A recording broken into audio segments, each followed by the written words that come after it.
Bárbaro. Bueno, bien. Vamos a empezar tema nuevo. Hoy es la teoría de gravitación de Newton.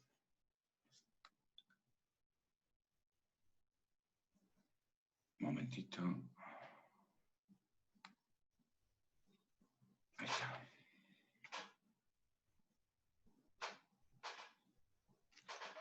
Bien.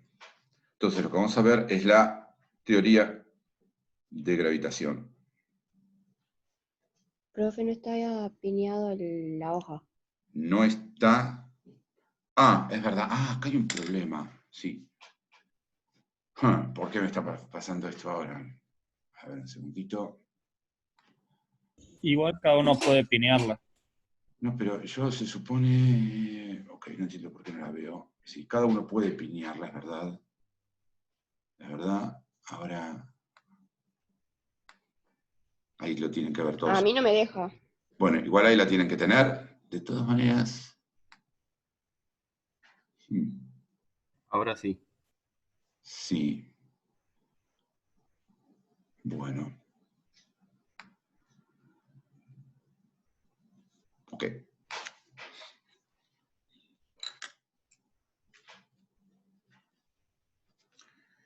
Teoría de gravitación de Newton, que básicamente la fuerza de gravitación, ustedes saben, un poco lo vieron en el CBC, dice que todos los cuerpos se atraen entre sí, siguiendo justamente esta fuerza de gravedad. La gravitación se encontró la primera evidencia experimental y durante mucho tiempo fue en el movimiento de los astros, los planetas, la Luna, el Sol. Y la historia es lejana, es desde, básicamente, hay un tipo que vivió, acá me anoté para que vean de qué fecha estamos hablando, de 1546 a 1601, vivió un astrónomo holandés llamado Tycho Brahe, como sea que se pronuncie esto en holandés, que básicamente era el prototipo del experimental, recopiló datos, o sea, es que le quedaba claro que para entender el movimiento se necesitaba tomar datos, y recopiló cuadernos y cuadernos de datos como astrónomo oficial del emperador del imperio, del Sacro Imperio Romano, germánico, y durante sus últimos años, 10 últimos años, tuvo como asistente a Kepler, que gracias a que Tycho Brahe no quería compartir sus datos, él quería entender sus datos, aunque nunca los llegó a entender, y Kepler, que es de 1571 a 1630, o sea, una generación después que Tycho Brahe, resumió la lista y lista de cuadernos de datos de Tycho Brahe en 3 leyes, que son las 3 leyes de Kepler, que ahora enseguida vamos a mencionar, y ese es un perfecto ejemplo de la física, y sigo sin entender nada como Tycho Brahe, pero en vez de tener cuadernos y cuadernos de datos, todos esos los reemplazo por 3 leyes, y con esas 3 leyes explico todos esos datos. Y luego vino el siguiente momento de reducción de información, que es Newton, de 1643 a 1727, para veamos cómo pasó el tiempo. O sea, Newton ni se cruzó con Kepler. Newton ya entendía física, una física que Kepler no entendía, y entendiendo física resumió las leyes de Kepler en su única ley, su ley de gravitación directamente. Bien. Entonces, ¿cuáles son las leyes de Kepler?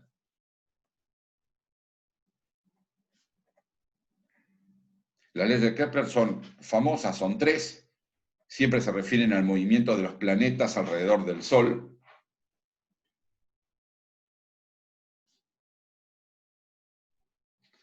Y dicen que las trayectorias de los planetas son planas, algo que no era para nada obvio que tenía que ser, básicamente círculos o elipses. Nosotros, durante la clase de hoy, vamos a hablar sobre todo de círculos, vamos a dejar elipses para la clase que viene. Segundo, que la velocidad de los planetas no es constante, cambia a lo largo de la trayectoria, pero lo que se mantiene constante es la velocidad areolar.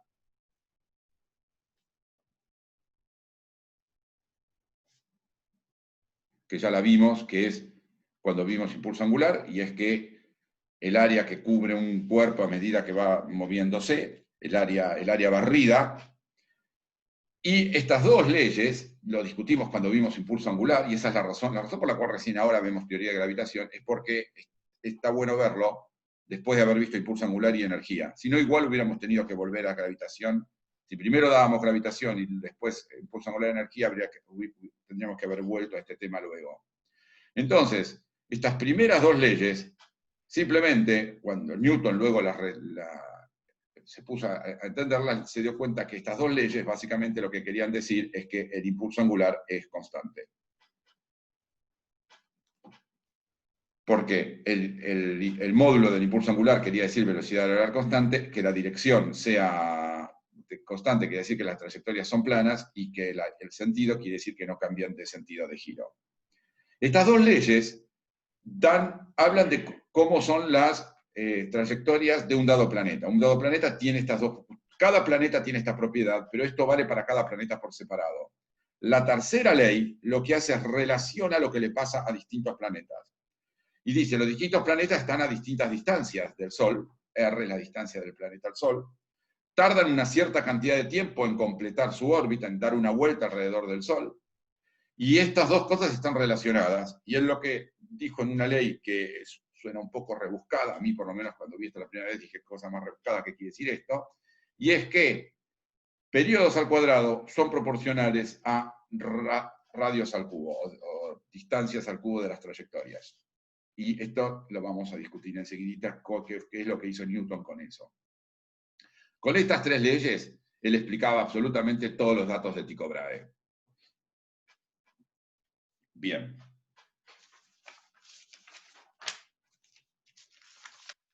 Entonces, como les dije,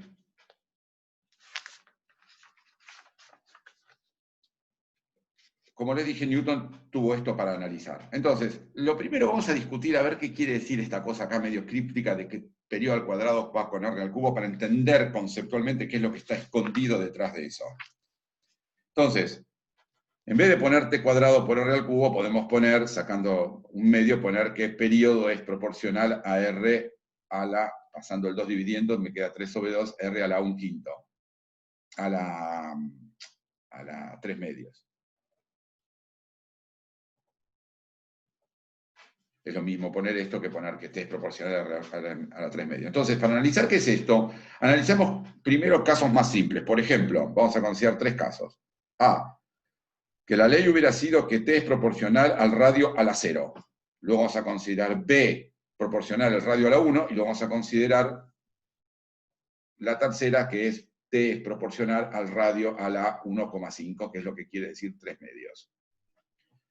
Entonces, decir que t es proporcional del radio a la 0, básicamente quiere decir que no depende del radio, y quiere decir que el periodo no depende del radio. ¿Qué quiere decir eso? Quiere decir que si tenemos, vamos a hacer el dibujo acá abajo un poquito más grande, si tenemos el Sol y dos casos de trayectorias, dos planetas que están a distinta, esto es lo mejor que puedo conseguir con un círculo, consideremos dos planetas. No sé llevar todo, perdón. No se ve el... ¿Cómo? Ahí sí. Ah, te entendí. Entonces, decir que el periodo no depende del radio quiere decir que cuando un planeta da una vuelta, periodo es el tiempo que tarda en dar una vuelta, el otro tarda exactamente el mismo tiempo. Entonces, por ejemplo, cuando este planeta de acá hace un cuarto de vuelta, un cuarto de periodo, el otro también hace un cuarto de vuelta. Esto es un ejemplo, esto es lo que quiere decir, por ejemplo, que el periodo no depende del radio. Cuando uno da un cuarto de vuelta, el otro da un cuarto de vuelta, cuando este da una vuelta entera, el otro da una vuelta entera. Está claro que eso quiere decir entonces que la velocidad del que está más afuera tiene que ser más grande, porque tiene una distancia mayor que recorrer al hacer la vuelta. Entonces, decir que el periodo no depende del radio, quiere decir que la velocidad sí depende del radio, y los planetas que están más lejos tienen que ir más rápido para lograr recorrer esa distancia mayor.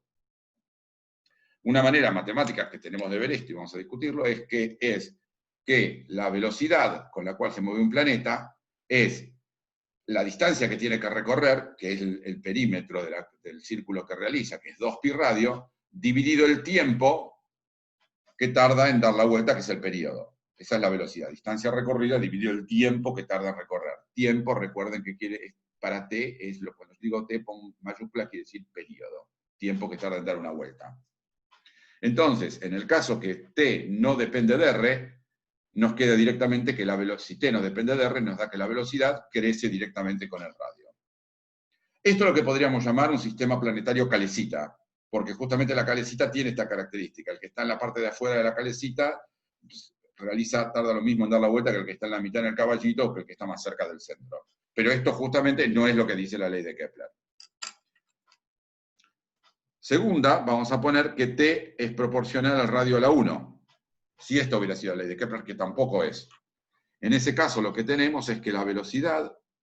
Ok, decir que t va con r a la 1, ¿qué quiere decir con proporcional? Es una cosa que creo que lo hemos discutido, pero quiero repetirlo. Cuando los físicos decimos proporcional, lo que estamos diciendo, los matemáticos también, ¿no? Pero sobre todo los físicos, conceptualmente lo que estamos entendiendo es decir que t es igual a por r a la 1, o sea, a por r.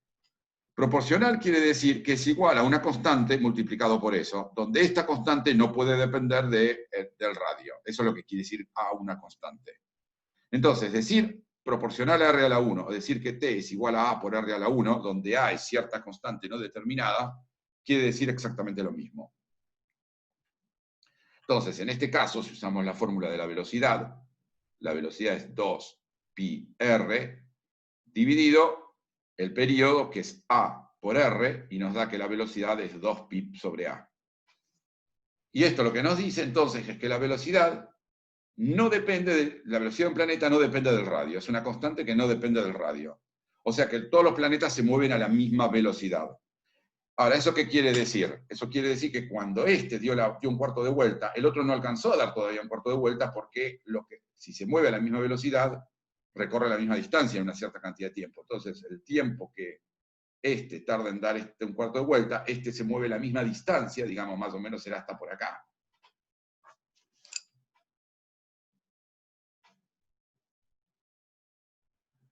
Donde más o menos estoy tratando de dibujar que este arco rojo tiene más o menos la misma longitud que este arco verde.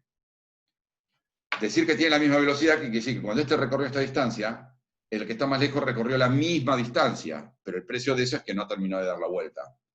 Entonces, un modelo, una tercera ley de Kepler de la forma t es proporcional a r a la 1, sería uno en el cual las velocidades no dependen, todos los planetas tienen la misma velocidad, y por lo tanto, los que están más lejos tardan más en dar la vuelta, no porque vayan más lento, sino porque tienen una vuelta más larga que dar. Pero Kepler va todavía más allá. Ahora vamos sí a Kepler, C. Kepler dice t es proporcional a r a la 1,5. O sea, t es igual a una constante por r a la 1,5. ¿Todo esto qué quiere decir? Volvamos a la definición de velocidad. Velocidad es 2pi r sobre periodo, sobre el tiempo que está dando la vuelta. Ahora el periodo Kepler es e a la r 1,5. Y esto es 2pi sobre a. Y 1,5 abajo, un 1 arriba me da un 0,5 acá. Que es raíz de r.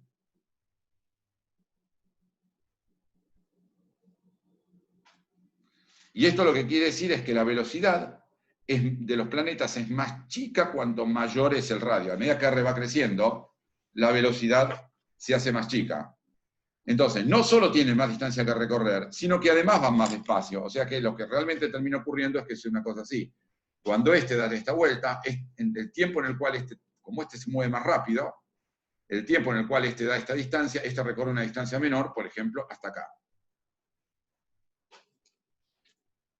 Finalmente, esta que acabo de dibujar, es usando esta ley, cualitativamente. Entonces, los planetas tardan más en dar la vuelta por dos razones. Porque tienen una vuelta más grande que dar los que están más lejos, y además porque de por sí se mueven más lento. O sea, su velocidad es menor. Y de hecho lo que tenemos es que un planeta, si R lo multiplicamos por 4, un planeta que está 4 veces más lejos, su velocidad es la mitad que otro. O sea, si tuviera un planeta que está 4 veces más lejos del Sol que la Tierra, la velocidad con la cual se mueve es la mitad de la velocidad con la cual se mueve la Tierra. Entonces, lo que me está dando es esta información, la tercera ley de Kepler. Bien. Bien. Entonces, esto lo entendió Newton. Newton entendió perfectamente que las primeras 2 leyes querían decir que se conserva el impulso angular. Y por otro lado, él tenía bien claro además que conservación del impulso angular quería decir fuerzas centrales. O sea que, lo voy a escribir de nuevo lo que puse ahí, la primera y la segunda ley, juntas, quería decir L constante, implica fuerza central. O sea que la fuerza que el Sol le hace a los planetas tiene que ser central hacia el Sol, tiene que siempre apuntar hacia el Sol. Este es el resumen de las 2 primeras leyes de Kepler. La tercera es sobre la relación entre velocidades y distancias, a la cual vamos a volver en un ratito. Entonces, el problema que se planteó, y es el famoso historia de la manzana, Newton, es ¿cómo puede ser que la fuerza sea hacia el centro y que, sin embargo, los cuerpos, la Luna, por ejemplo, no se caiga? O sea, si tenemos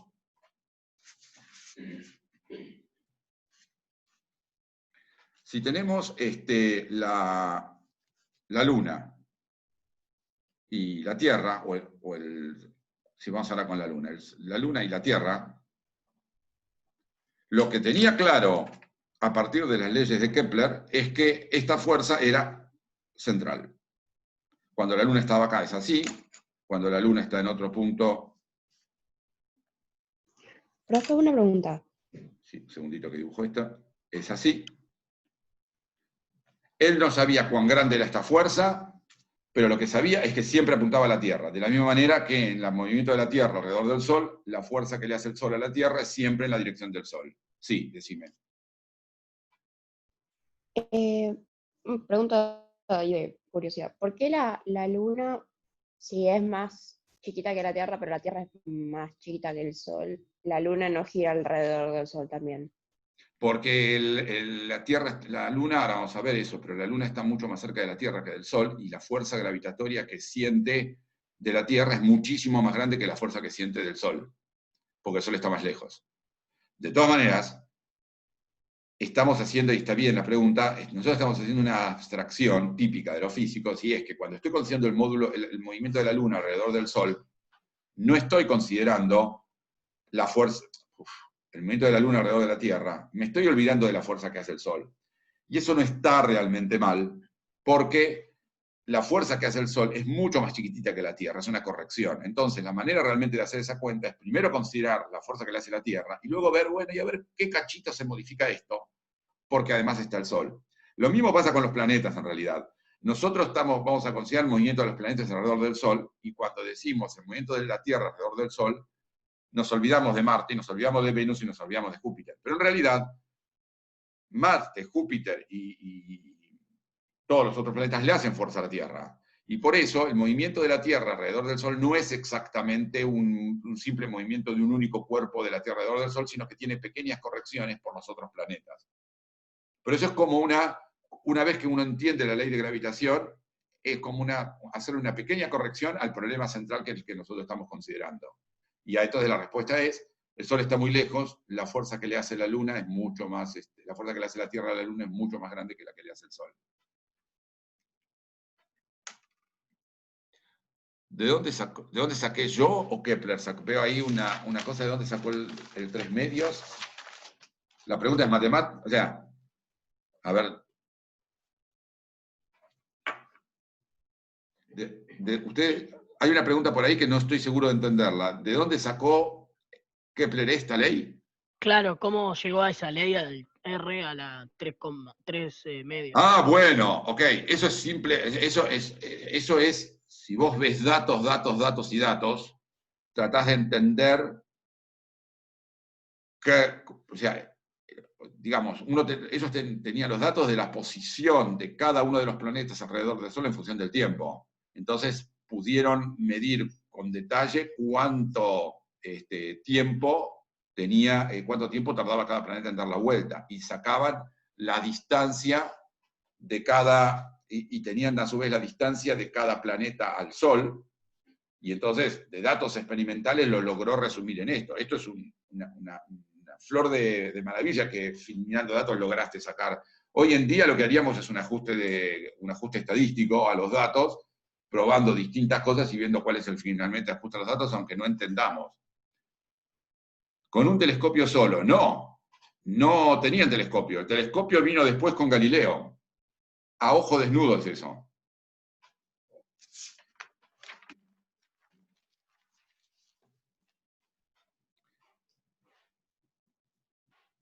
Entonces, es resumiendo los datos experimentales y dándose cuenta de que eso es lo que terminaba pasando. Supongo que habrá alguien que habrá escrito alguna historia sobre exactamente cómo resumió los datos. Seguro que algún historiador científico miró eso. Entonces, seguro que alguien estudió cómo Kepler, mirando la cantidad de datos de Tycho Brahe, finalmente buscando qué relación había entre la distancia de los planetas y el tiempo que estaban dando vuelta, terminó dándose cuenta de eso. Pero con qué datos en particular lo llevaron a eso, no, nunca me lo puse a mirar eso yo. Bien, entonces lo que tenemos es que la fuerza que le hace la Tierra a la Luna es siempre apuntando hacia la Tierra, salvo la corrección de los otros planetas y del Sol. Entonces la pregunta es, bueno, si yo tengo este dibujito, la Luna con una flechita, la fuerza gravitatoria es hacia la Tierra, ¿por qué la Luna simplemente no se viene contra la Tierra? Y eso fue justamente lo que ya discutimos varias veces en dinámica, y es lo que se dio cuenta Newton, que estaba equivocado Aristóteles, y que justamente la fuerza no determina el movimiento. Los griegos opinaban que la fuerza determinaba el movimiento y que la fuerza te daba la velocidad. Y él se dio cuenta, Newton, que la fuerza determinaba la aceleración. Entonces, lo que se dio cuenta Newton, entendiendo física, o sea, con las leyes justamente de Newton de la dinámica, que la fuerza no determina la trayectoria, la fuerza no determina lo que va el movimiento, sino que la fuerza y las condiciones iniciales determinan el movimiento. Entonces, si yo tengo esta goma, yo no puedo decir, yo sé que sobre esta goma actúa la fuerza peso. Entonces, sobre esta goma actúa, siempre que estoy cerca de la superficie de la Tierra, actúa el peso, que siempre apunta hacia el centro de la Tierra. Ahora, sabiendo que la única fuerza cuando yo suelto la goma, la dejo libre de mi mano, sabiendo que la única fuerza que siente es el peso, yo no puedo predecir cuál va a ser el movimiento. Porque justamente, yo, si la suelto, bueno, esta manera es esto. Entonces, si yo tengo la goma y la suelto, sabemos que hace una caída libre. Pero si sabemos que la suelto con una velocidad lateral, sabemos que lo que hace es una parábola. Y por otro lado, si la tiro más fuerte, allá tengo la pared y sabemos que si la tiro más fuerte va a dar contra la pared que tengo acá enfrente. Entonces, el movimiento de la goma no está determinada por cuál es la fuerza sobre la goma, porque podemos tener un tiro, como se llama, una caída vertical, podemos tener una parábola que cae dentro de la mesa, podemos tener otra parábola que golpea contra la pared, y la fuerza es siempre la misma. Entonces, vamos a la hojita esta. Entonces, si tenemos la Tierra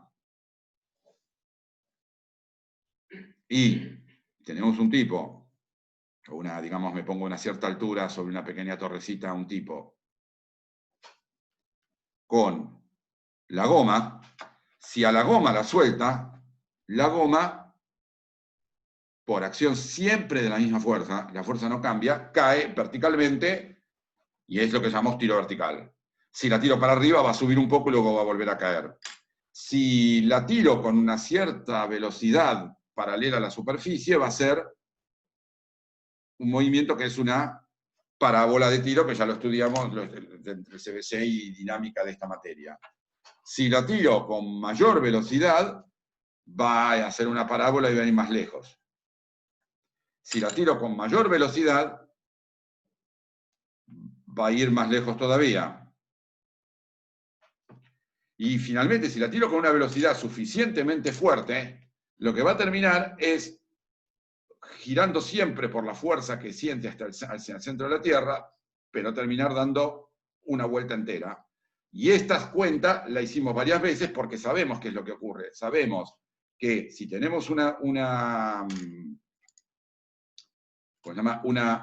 goma, un cuerpo que siente una fuerza hacia el centro, si se le da una velocidad perpendicular al movimiento, sabemos que cuando la fuerza que siente, que en este caso es el peso, es igual a la fuerza centrípeta, el movimiento va a ser un círculo. O sea, nosotros ya sabemos que una fuerza hacia el centro de un cuerpo, si la velocidad que uno le da es suficiente, tal que esa fuerza igual a la fuerza centrípeta, la trayectoria va a ser circular. Entonces, en el caso este tenemos que el peso es m por g, siempre m por g. Para todos estos movimientos que dibujé, el peso, la fuerza es siempre la misma, m por g. Pero si la velocidad que le doy es tal que m por g sea igual a m por v cuadrado sobre r, que es la fuerza centrípeta, entonces, si la fuerza es peso, pero la velocidad que yo le doy es tal que la fuerza que siente es igual a la centrípeta, sabemos que va a ser una trayectoria de radio r. O sea, tachando acá las dos m's, tengo que la velocidad con la que tengo que tirar para que haga esta trayectoria verde es, pasando la r multiplicando, es r por g es igual a b cuadrado, y por lo tanto me queda que b es igual a la raíz cuadrada del radio de la Tierra, perdón, por g minúscula. O sea, si yo le doy una velocidad, siempre la misma goma, dependiendo que yo le dé una velocidad cero, es una caída vertical. Velocidad como se llama, la tiro con una cierta velocidad, tiro oblicuo. Y la tiro con esta velocidad, y por supuesto desprecio el hecho de que la Tierra en realidad tiene montañas, y eso me la imagino perfectamente esférica, o si no, podemos imaginar, a ver, el radio de la Tierra lo tengo por acá anotado. El radio de la Tierra es 6.370 kilómetros. Lo que puedo decir es me subo al Everest, que es 8 kilómetros más, con lo cual el radio de la Tierra, el radio hasta el Everest, es 6.378 kilómetros, porque son 8 kilómetros más. Y me subo al Everest, este sería el Everest ahora, y tiro la goma con esta velocidad, donde ahora acá pongo 6.378 en vez de 6.370, y lo que tengo es que la goma, si la tiro con esta velocidad, va a salir cayendo todo el tiempo hacia la Tierra, pero en esa caída la Tierra va doblando debajo de ella, con lo cual nunca alcanza la superficie, y finalmente me va a terminar golpeando en la nuca si me quedé esperando en el Everest a ver qué pasaba. Y podemos calcular cuánto es esta velocidad. Para eso lo que hay que utilizar es el radio de la Tierra, y hay que utilizar g, que es 10 metros por segundo cuadrado. Y si hacemos esta cuenta, esta velocidad es 7,90 kilómetros por segundo. O sea que, dependiendo con qué velocidad la tiro, yo voy a tener distintos movimientos, y en particular, si la tiro con esta velocidad, siempre con el mismo peso mg, lo que hago es que va a terminar golpeándome en la nuca si la tiré a 7,90 kilómetros por segundo. Como además sé cuánto es esta distancia, puedo calcular cuánto tiempo tarda en dar la vuelta, y el tiempo que va a tardar en dar la vuelta, t, es 84 minutos. 84 minutos es la cuenta de, sabiendo que tengo un cuerpo a 6.378 kilómetros de su centro, y realiza una trayectoria con una velocidad de 7,90 kilómetros por segundo, ¿cuánto tarda en dar la vuelta? Un ejercicio de cinemática de la primera guía. O sea que yo tiro la goma con esta velocidad, me quedo esperando algo menos que 1 hora y media, y mejor que me agache porque si no me da en la nuca, despreciando el rozamiento con la atmósfera. Ahora, entonces, Newton se dio cuenta, entendió que una fuerza hacia el centro no quería decir caer. O, si llamamos caer es una fuerza hacia el centro, y estar en una órbita es estar todo el tiempo cayendo hacia la Tierra, solo que la Tierra, o el cuerpo a través del cual doy la vuelta, siempre la superficie va también doblando igual que en nuestra trayectoria. Entonces,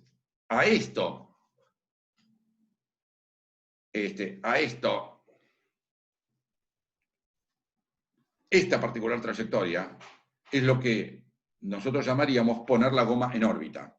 Porque justamente cuando la goma vuelve acá, si yo ya me agaché para que no me den la nuca, va a llegar con la misma velocidad, despreciando por supuesto el viento y el rozamiento, digamos sería en la Luna. La Luna es un buen ejemplo para hacer, porque al no haber atmósfera, no hay rozamiento con la atmósfera. En la Luna esto valdría exactamente. No hay que estar pensando en que tengo que despreciar el viento o el rozamiento con el aire. Entonces, si yo tiro la goma y me salgo de ahí, cuando vuelva acá va a volver exactamente con la misma velocidad, porque es un movimiento circular, y va a seguir dando la vuelta, y va a seguir dando la vuelta, y se queda para siempre dando la vuelta. Y eso es lo que se llama estar en órbita. Entonces, acá entendemos cómo lo que normalmente se dice, la misma fuerza que le hizo caer a Newton la manzana desde el árbol a sus pies, es la misma fuerza que puede hacer que si tiro esa manzana suficientemente rápido, la pongo en órbita alrededor de la Tierra, una órbita que está apenas por encima de la superficie de la Tierra, pero órbita al fin porque se queda para siempre dando vueltas. Entonces, de esa manera él entendió cómo podía ser que los planetas dan vuelta alrededor del Sol, siendo la fuerza de los planetas siempre hacia el Sol. Bien. Ahora, dijimos que los distintos cuerpos, todos los cuerpos sienten esta fuerza atractiva. No es solamente, o sea, claramente la siente la goma y la sienten los planetas, así que pinta como que la sienten todos los cuerpos. Tenemos un rango bastante grande de cuerpos entre la goma y los planetas. Ahora, vamos a discutir qué es lo que caracteriza la fuerza gravitatoria que siente un cuerpo y otro. Y para eso vamos a volver, fíjense como siempre volvemos a las primeras clases, pero esto es importante, a las leyes de Mach. ¿Recuerdan? Las leyes de Mach, vamos a dejarlo en lápiz por si tengo que borrar algo. Las leyes de Mach me decían que si yo tengo dos cuerpos, un cuerpo 1 y un cuerpo 2, que interactúan entre sí, pero están aislados del resto, la fuerza entre los dos está en la línea que los une y sentido opuesto. O sea que si, por ejemplo, este siente una fuerza para allá, F1, el otro siente exactamente la misma fuerza, que la llamo F2, pero en módulo F2 es igual a F1. Entonces, como vector son sentidos opuestos, pero en módulo F1 es igual a F2. Y decíamos que las aceleraciones son distintas porque hay una propiedad que se llama masa, que es distinta, y esto nos decía M1 por A1 igual a M2 por A2, y me permitía despejar, por ejemplo, M2 sobre M1, y eso era A1 sobre A2. Y esto era la definición de masa. O sea, la masa era una propiedad de los cuerpos que nos decía que cuando dos cuerpos interactúan, dependiendo de cuál es la interacción o a qué distancia están, estas fuerzas puede valer cualquier cosa, pero siempre el cociente de las dos fuerzas valen lo mismo. Una puede ser muy grande, la otra tiene que ser muy grande. Si una es muy chica, la otra es muy chica, dependiendo de la distancia a la que están o de la interacción. Pero las fuerzas M1 por A1 y M2 por A2 son siempre las mismas, y por lo tanto el cociente de estas aceleraciones es siempre la misma, independientemente de cuál es la fuerza que hay entre ellos. Y esto, la manera de decir A1, por ejemplo, que A1 se acelera el doble que A2, es decir, la masa de 2 es el doble que la masa de 1. Y entonces se elegía una masa patrón, y en vez de decir la masa de 2 es la doble que la del 1, decimos la masa de 2 es 2 kilos, y eso quiere decir que es el doble de la patrón de 1 kilo. Ahora, vamos a hacer un dibujo que parece parecido, pero es que totalmente distinto, que es el correspondiente a gravitación. Consideremos que tenemos un cuerpo O, y tengo en otro lugar puesto un cuerpo, dos cuerpos, pruebo con un cuerpo 1 y pruebo con un cuerpo 2, básicamente primero con uno y luego con el otro. Entonces ya sabemos que la fuerza es en la dirección que nos une, pero lo que se observa es que si la interacción es gravitatoria entre 1 y 2, uno observa que el cuerpo 1 y el cuerpo 2, en presencia de un cierto cuerpo O, donde este cuerpo O es arbitrario, la fuerza que siente el cuerpo 1 es distinta que la que siente el cuerpo 2. Por ejemplo, el cuerpo 1 siente una fuerza así, que vale esto. Siempre, por supuesto, ya sabemos, la fuerza gravitatoria es central, así que siempre apunta hacia el cuerpo, apuntan los cuerpos entre sí. Y, por ejemplo, la fuerza 2 es así. Entonces, distintos cuerpos puestos en presencia de un mismo cuerpo común sienten distinta fuerza gravitatoria. Entonces, lo que tenemos es que, en este caso, F1 distinto de F2, que son las dos fuerzas que sienten el cuerpo 1 y el cuerpo 2. Ahora, lo que uno observa es lo siguiente, y es que el cociente F2 dividido F1 es una constante. ¿Qué quiere decir esto? Que si yo en vez de poner acá el cuerpo O, pongo un cuerpo O' distinto, la fuerza esta que siente el cuerpo 1, vamos a poner F1, vamos a poner F2. La fuerza que siente el cuerpo 1 y la fuerza que siente el cuerpo 2, si en vez de poner O, pongo un cuerpo O',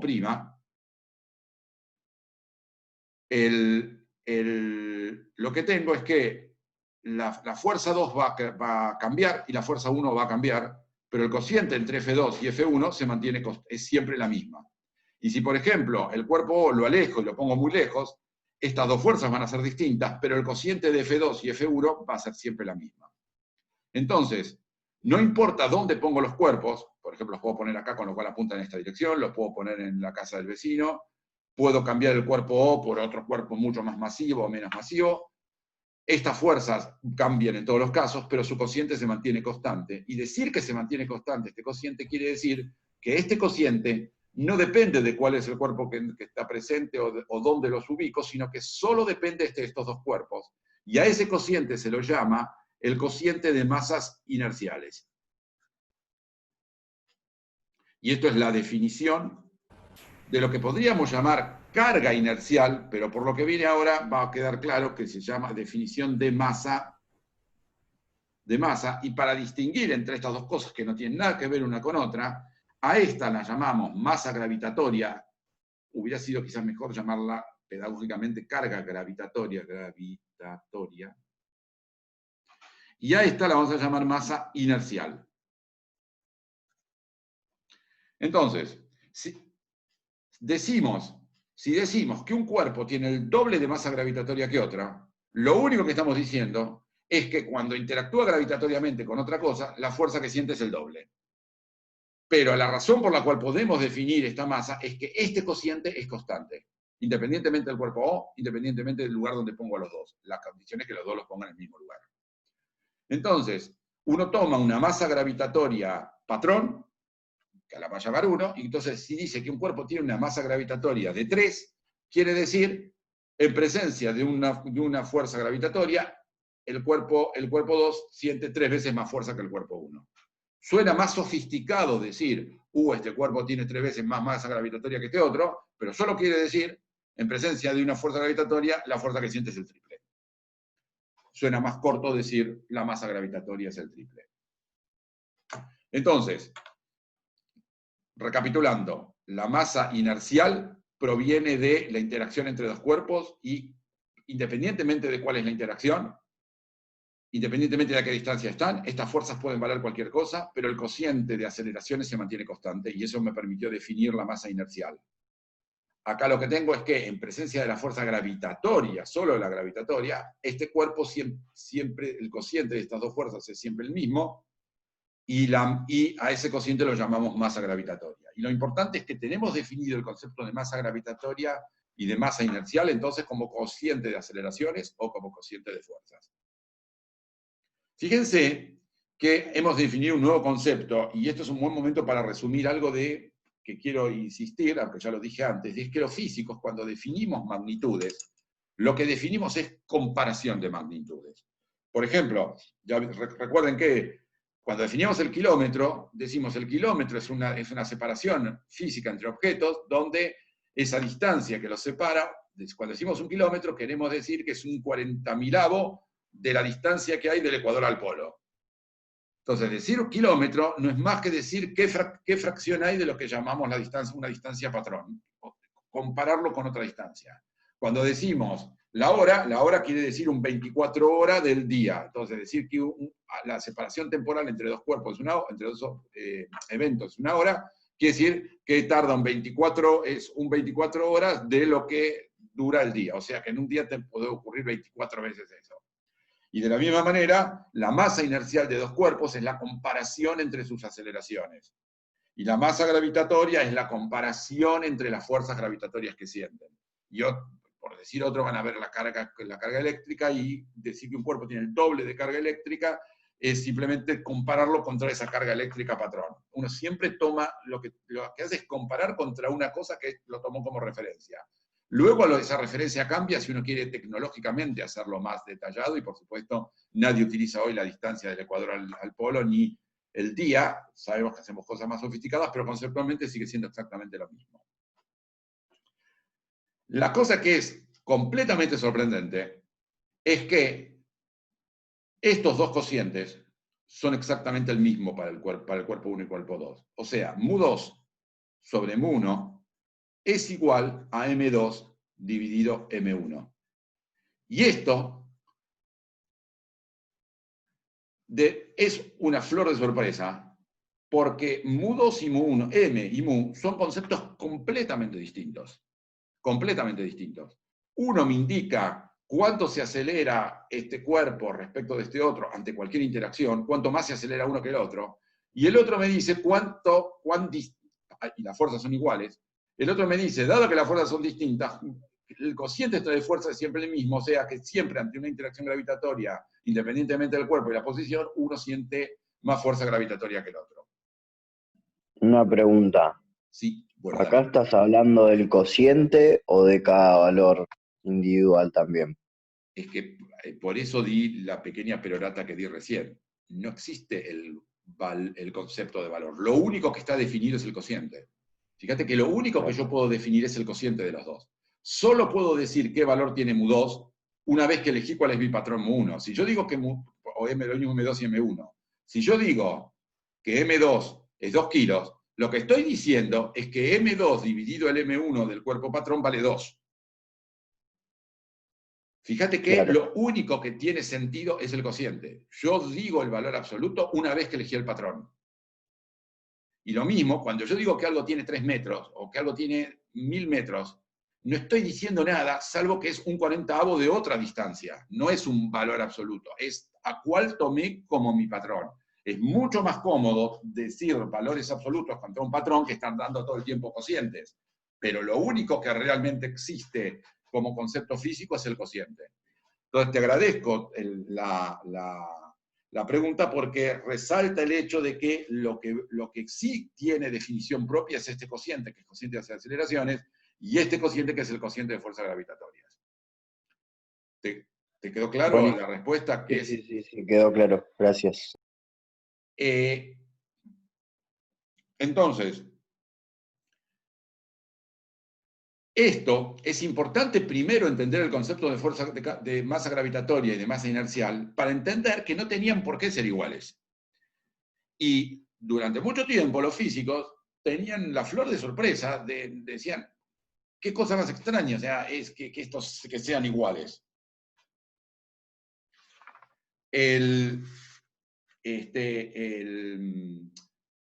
Hubo que llegar hasta la teoría general de la relatividad de Einstein, y de hecho, casi lo podría decir al revés. Einstein, como muchos otros físicos, tuvo claro que las casualidades no existen y que esto no podía ser una casualidad, y que lo que ocurre es que la razón por la cual nos sorprende como una coincidencia es porque no estamos entendiendo bien de dónde sale esto, la inercia, y no estamos entendiendo bien la inercia y no estamos entendiendo bien la gravitación. Y de hecho, lo que hizo Einstein fue cambiar esas leyes para que esto no sea una qué casualidad, sino que como consecuencia de las leyes de la relatividad general, esto es una consecuencia de la propia teoría de la relatividad general. O sea, él inventó una teoría, creó una teoría de manera en la cual esto salga como consecuencia de la teoría y no como casualidad de como lo estamos planteando acá.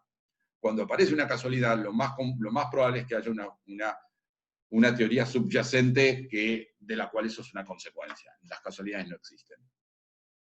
Y para que vean hasta qué punto el concepto de masa gravitatoria y masa inercial sigue dando vueltas. Una pregunta que uno puede hacer es, bueno, ok, todos estos experimentos están hechos con cuerpos grandes, los planetas, la Tierra, con cuerpos chiquititos es muy difícil medir la gravedad. ¿Seguirá siendo cierto que la masa inercial y la masa gravitatoria son iguales para cuerpos muy pequeños como átomos o núcleos o protones, que voy cada vez más chiquitito? El átomo es mayor que un núcleo es mayor que el protón. Para un protón, para un neutrón, que son cuerpos muy chiquititos, ¿seguirá siendo cierto que la masa inercial y la masa gravitatoria son iguales? Bueno, la respuesta es, hay que medirlo. Y más o menos lo van a ver en Teórica 2, 1970, más o menos así, se hizo un experimento en el cual, una maravilla, un experimento bellísimo, en el cual se midió la masa inercial y la masa gravitatoria del neutrón a través de un experimento de interferencia. Yo sé que todavía no saben lo que es eso, así que no se preocupen, ya lo van a ver.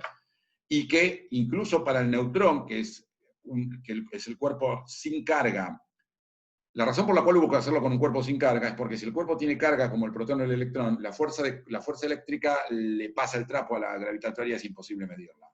En cambio, el neutrón, que no tiene fuerza eléctrica porque no tiene carga, se le pudo medir la gravitatoria y dio que, aún para cuerpos tan pequeños como esos, en los cuales están determinados por la cuántica, la masa inercial y la masa gravitatoria sigue siendo igual. Y la otra caso interesante es, hay una cosa que se llama la antimateria. La antimateria es materia, pero a cada partícula le corresponde otra partícula que se llama antimateria porque tiene la carga eléctrica opuesta, pero que está en materia como cualquier otra. El protón tiene el antiprotón, el electrón el antielectrón, el neutrón el antineutrón, y el Ricardo el antirricardo. Pero, ok, nadie hizo un Ricardo y antirricardo, pero sí hicieron un átomo de hidrógeno y un antiátomo, un átomo de helio y un antiátomo. Y la antimateria no es una cosa, o sea, no estamos acostumbrados porque no está dando vuelta por ahí, nuestro planeta, y nosotros estamos hechos se llama materia lo que somos nosotros, no la otra, pero en el laboratorio 5 van a trabajar con antimateria, y la antimateria se utiliza, los médicos la utilizan para inyectarla en el cuerpo para hacer diagnosis y curar cáncer. Entonces hay fuentes de antimateria que te inyectan en el cuerpo en el hospital italiano. Quiero decir, la antimateria no es algo completamente esotérico ni para nada, es a nivel de Labo 4, Labo 5 y medicina. Bueno, les decía, la antimateria tiene la característica que tiene la carga opuesta, que el antiprotón es como un protón, pero como la carga opuesta, y toda otra serie de propiedades cambiadas de signo. Opuesto quiere decir que en vez de tener más algo, tiene menos algo, o en vez de tener menos algo, tiene más algo. Entonces, una pregunta es, ok, ¿y cómo es la masa de las partículas de antimateria? ¿Para ellas sigue valiendo que masa inercial es igual a gravitatoria, o será que la masa gravitatoria es menos la masa inercial, por ejemplo? ¿Y qué querría decir menos? Querría decir que la interacción gravitatoria es repulsiva en vez de atractiva. Podría ocurrir que esta ley, que hasta ahora, incluso para Einstein, solo se había aplicado a cosas que están compuestas de materia, para antimateria tenga un menos, valga para módulos nada más. Y eso también hay que medirlo. Bueno, eso es un experimento que ahora se retrasó y tenía que tener resultados para este año en el CERN.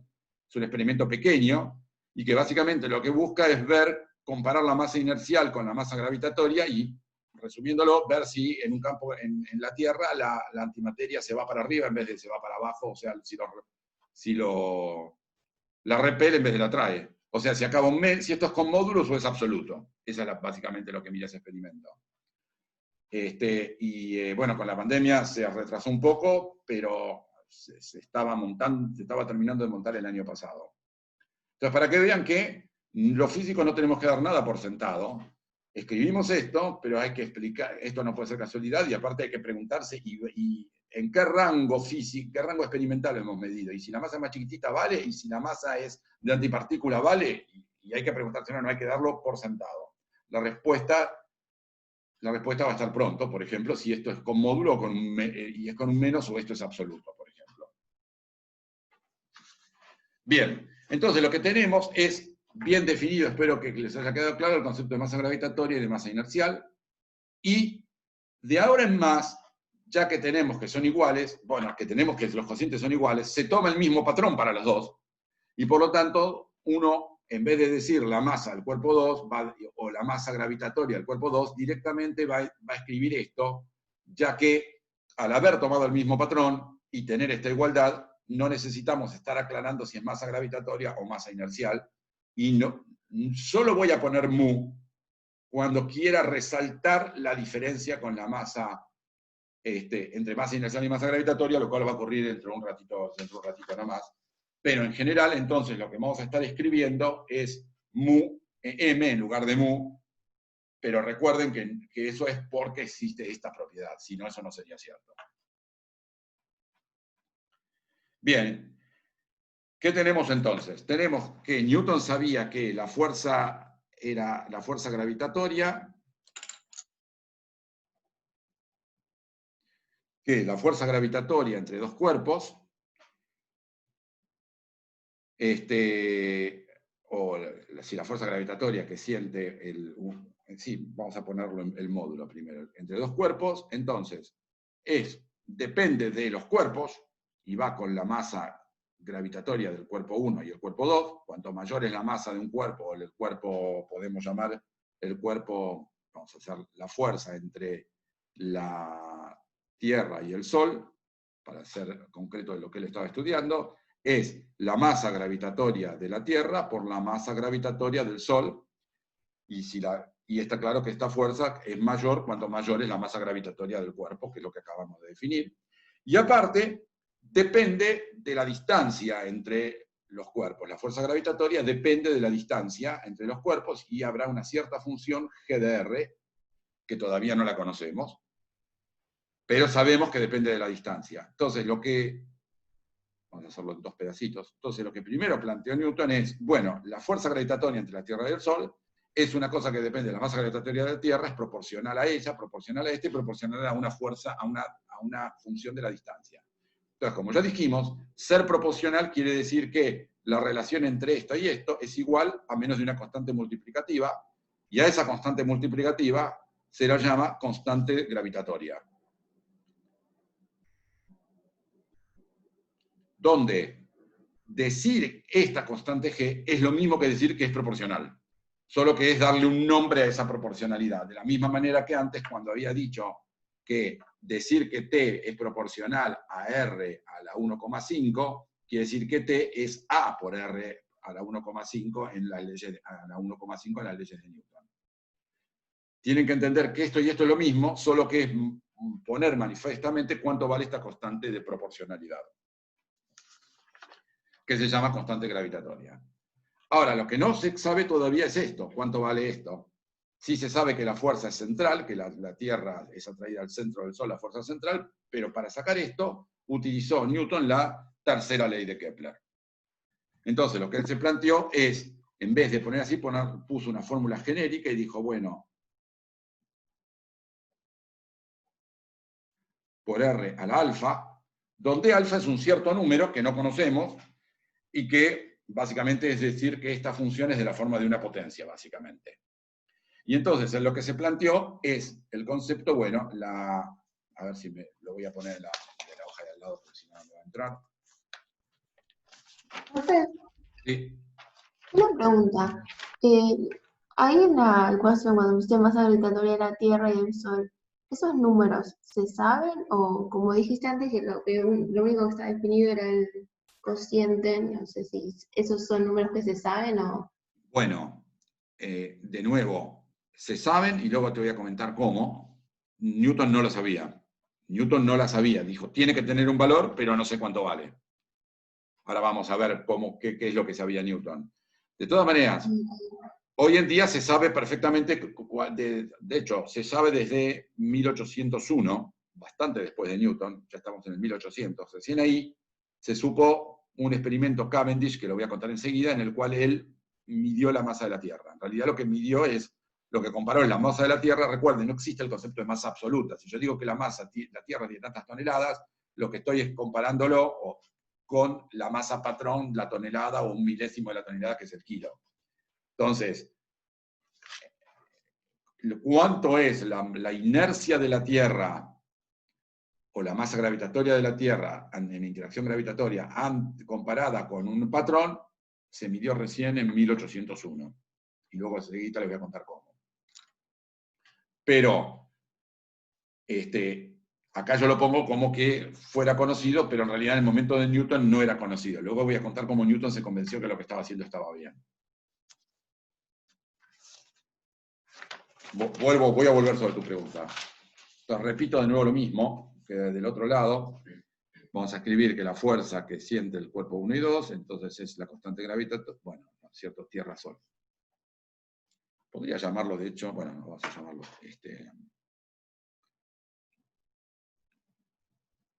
la fuerza entre, por ejemplo, un planeta y el Sol, entonces es G por la masa del Sol, la masa del planeta, y una cierta distancia. Está bien para el planeta porque me prefiero ponerlo así, porque de hecho las leyes de Kepler se refieren a los distintos planetas alrededor del Sol. Entonces, esta función él no tenía idea cuánto valía, pero lo que sí él sabía era que esta fuerza era la responsable de la trayectoria circular vía fuerza centrípeta. Entonces él sabía que la fuerza centrípeta, la fuerza gravitatoria, tenía que ser igual a la fuerza centrípeta para cada planeta para explicar que la trayectoria circular. Y donde la fuerza centrípeta es la masa del planeta por la velocidad del planeta al cuadrado dividido el radio, la distancia del planeta al Sol, o sea, el radio de la trayectoria. El radio de la trayectoria. Y recuerden que la velocidad la velocidad con la cual se mueve un planeta la podemos escribir como la trayectoria que recorre, si la trayectoria tiene radio r, el perímetro es 2pi por r, dividido el periodo. O sea que esto lo podemos escribir como la masa de la fuerza centrípeta, la podemos escribir como mv cuadrado sobre r, o m sobre b cuadrado, que es 2pi r sobre t al cuadrado, y la r. Entonces está r dividiendo, y b cuadrado es esto, 2pi r t cuadrado. Por lo tanto, lo que se planteó entonces es que esta fuerza gravitatoria, G, por la masa del Sol, por la masa del planeta, por r a la alfa, es igual a, que es fuerza gravitatoria, igual a fuerza centrípeta. Entonces ponemos la masa del planeta, perdón, acá puse mu, puse m planeta, pero debería haber puesto mu. Vamos a directamente, disculpe, vamos a poner directamente m acá. Total, acá ya da lo mismo. Entonces, fuerza gravitatoria es G por la masa del planeta, por la masa del Sol, por r a la alfa. Fuerza gravitatoria es esto. Igual a fuerza centrípeta, que es la masa del planeta, sobre r, perdón, masa del planeta, sobre r cuadrado, sobre r, me da un r, 2pi al cuadrado es 4pi cuadrado, y acá tengo t cuadrado. Me quedó al final medio desprolijo. Veníamos bien, pero me di cuenta que había mezclado las masas. Está claro entonces, ¿no? Entonces prefiero ponerlo bien claro, ¿no? Entonces fuerza gravitatoria igual a fuerza centrípeta es G, m planeta, m del Sol por r a la alfa, igual fuerza centrípeta, que habíamos dicho que era la masa del planeta, por 4pi cuadrado, r cuadrado sobre r me da un r abajo, y un t cuadrado abajo. Fuerza gravitatoria igual a centrípeta. Bien, entonces acá él simplificó, masa del planeta se va con masa del planeta, t cuadrado lo pasamos multiplicando, el alfa lo pasamos del otro lado y despejamos, entonces me queda, de este lado me queda, paso t cuadrado multiplicando, y me queda 4pi cuadrado dividido G, m de masa del Sol, disculpen la mezcla de mayúscula y minúscula, masa del Sol, y acá tengo un r a la menos 1, un segundito. R a la alfa más 1 no te queda. Un segundito, me estoy... la R están... Copié mal. La R está arriba. Quise hacerlo prolijo. La R venía arriba. Estoy revisando mi apuntecito, un segundito.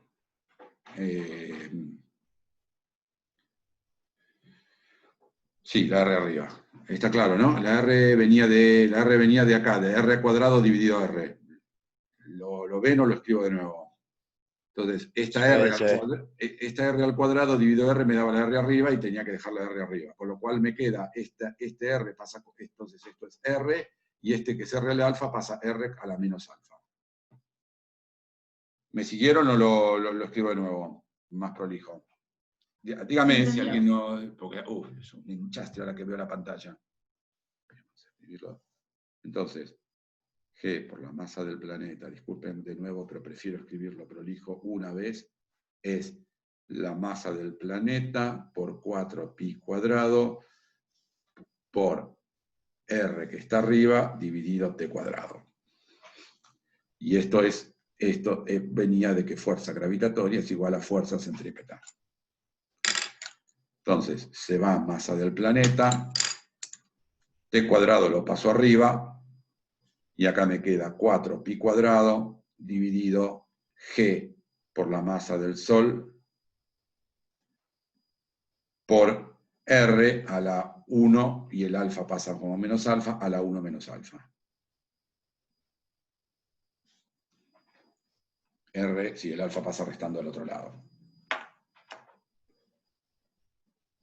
Por lo tanto, él dijo, la fuerza gravitatoria es de esta forma, donde alfa no la conozco, pero igualando centrípeta igual a gravitatoria, me da esto. ¿Y qué dice Kepler? Kepler dice que t cuadrado es A por R al cubo. Por lo tanto, para que sea consistente con esto, necesitamos que alfa, para que esto sea un t cuadrado como R al cubo, tiene que ser alfa igual a menos 2.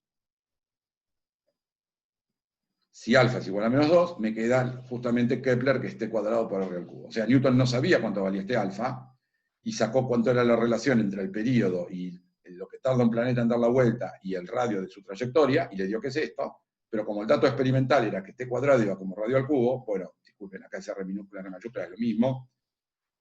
Tenemos entonces que para acá tener R al cubo, alfa tiene que ser igual a menos 2. Con lo cual, la ley de gravitación, o lo que es lo mismo de ahí, me dice que la fuerza, el módulo de fuerza gravitatoria, es la constante gravitatoria por la masa del cuerpo, la masa del planeta, la masa del Sol, dividido, es alfa a la menos 2, por lo tanto, R a la menos 2 es un R al cuadrado abajo. Ahora, no se confundan, esto no es una... Sí, decime.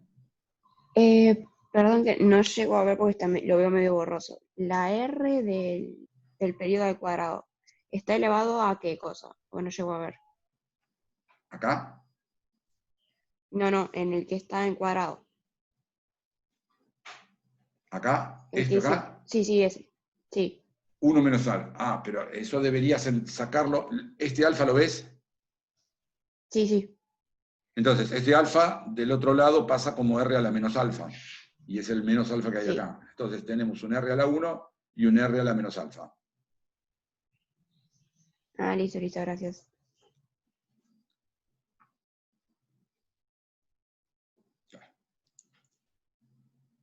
Bien. Entonces, esto que acabo de hacer acá, olvídense de todo este mamarracho de ahí, lo pasé de nuevo, en el cual pusimos, entonces, el pedazo importante es gravitatoria igual a centrípeta, reemplazamos centrípeta por su dependencia en función del radio y el periodo, y obtuvimos la relación entre periodo y radio. Esto no lo tomen ustedes como una deducción de la ley de Newton, sino como una manera de reescribir la ley de Kepler. Deducción sería que si lo sacamos de algún principio adicional, no de otra ley previa que había. Bien, entonces esto es la fuerza gravitatoria con esta fuerza gravitatoria quedaba completamente explicada las leyes de Newton y el hecho de que los planetas que están más lejos tardan más en dar la órbita, primero porque la órbita que tienen que hacer es más larga y segundo porque de por sí se mueven más lento. Entonces con esto queda explicada todo el movimiento, queda explicada con esta fórmula, quedan explicadas los libros y libros de datos que tenía Tycho Brahe, vía Kepler en el medio. Ricardo, una pregunta. Sí. Viste que vos dijiste que si igualamos la la fuerza peso con la centrífuga hacía una órbita circular. O también puede ser elíptica. O sea, lo que dije de la goma al principio, Sí, la del caso del planeta en el que tiras sí, cualquier objeto con... sí. Bueno, pero Newton agarró y igualó a la fuerza Bueno, pero centrípeta lo que, cualquier lo que pasa es que en el planeta caso de la goma haciendo no podía nunca órbitas. sacar que la dependencia era 1 sobre r cuadrado. Para eso necesitabas comparar distintos planetas alrededor del Sol. Ahora vamos a lo de, déjame contar 2 cosas más Ok. de qué fue lo que hizo Newton. Déjame contar 2 cosas más. Dale, dale. Y volvemos sobre eso. Entonces, la fuerza gravitatoria es la constante universal por m1 entre el cuerpo 1, el cuerpo 2 y la distancia entre ellos al cuadrado, como acabamos de ver, para explicar Kepler. Entonces, en particular, esta ley vale para comparar para la fuerza que la Tierra le hace a la Luna, y entonces esa fuerza que explica la trayectoria de la Luna alrededor de la Tierra es G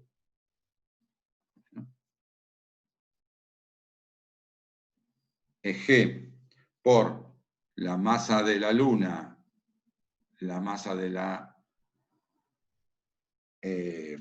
vamos a escribirlo de nuevo acá, así después tengo lugar al lado. Entonces, la fuerza que la Tierra le hace a la Luna es la constante G por la masa de la Tierra, la masa de la Luna, dividido la distancia Tierra-Luna al cuadrado.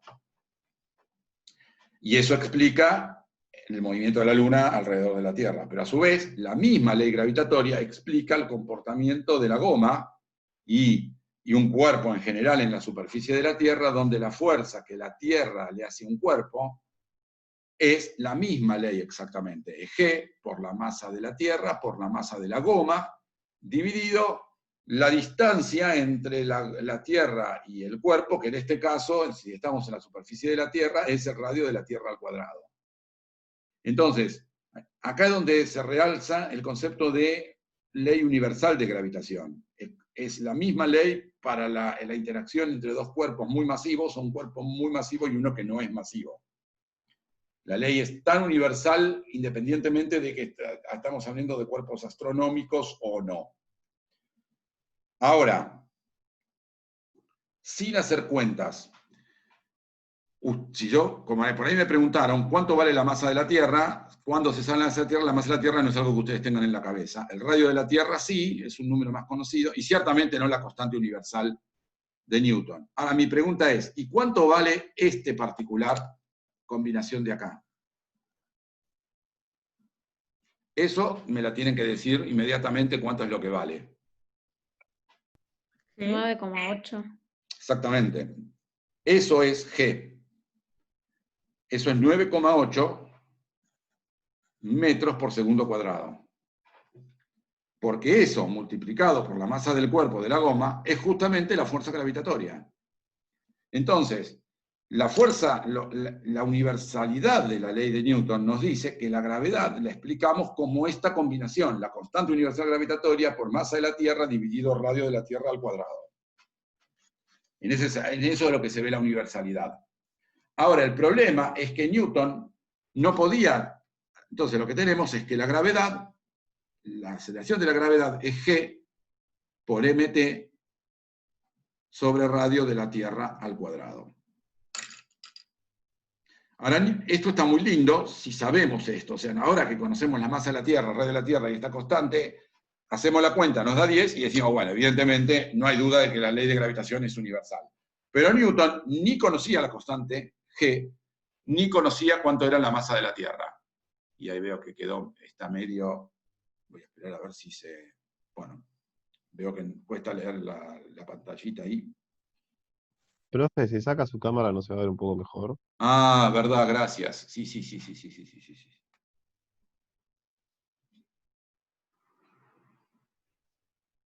Mil gracias. Me había olvidado completamente. Bien. ¿Qué fue lo que hizo Newton?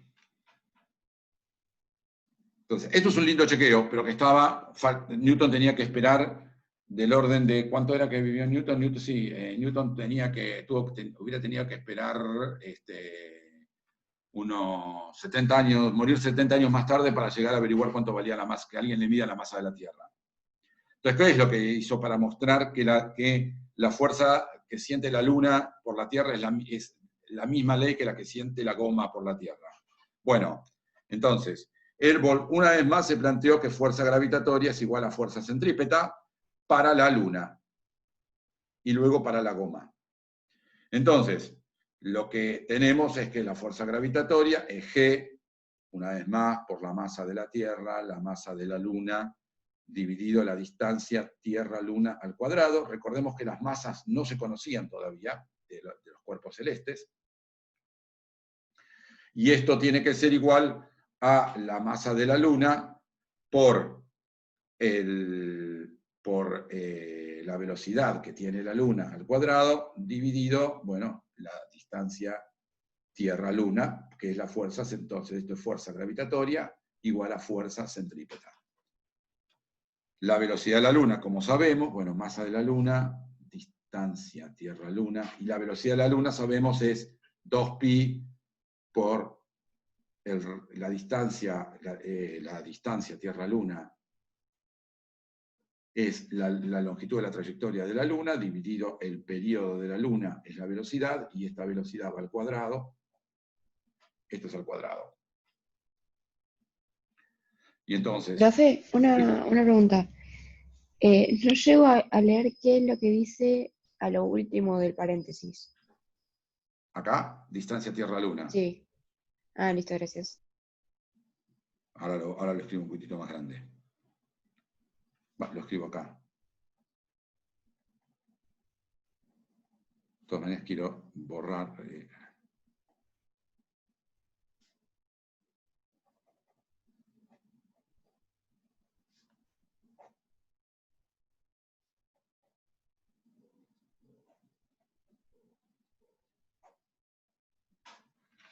Entonces, fuerza gravitatoria igual a fuerza centrípeta, donde fuerza centrípeta es m por v cuadrado sobre distancia.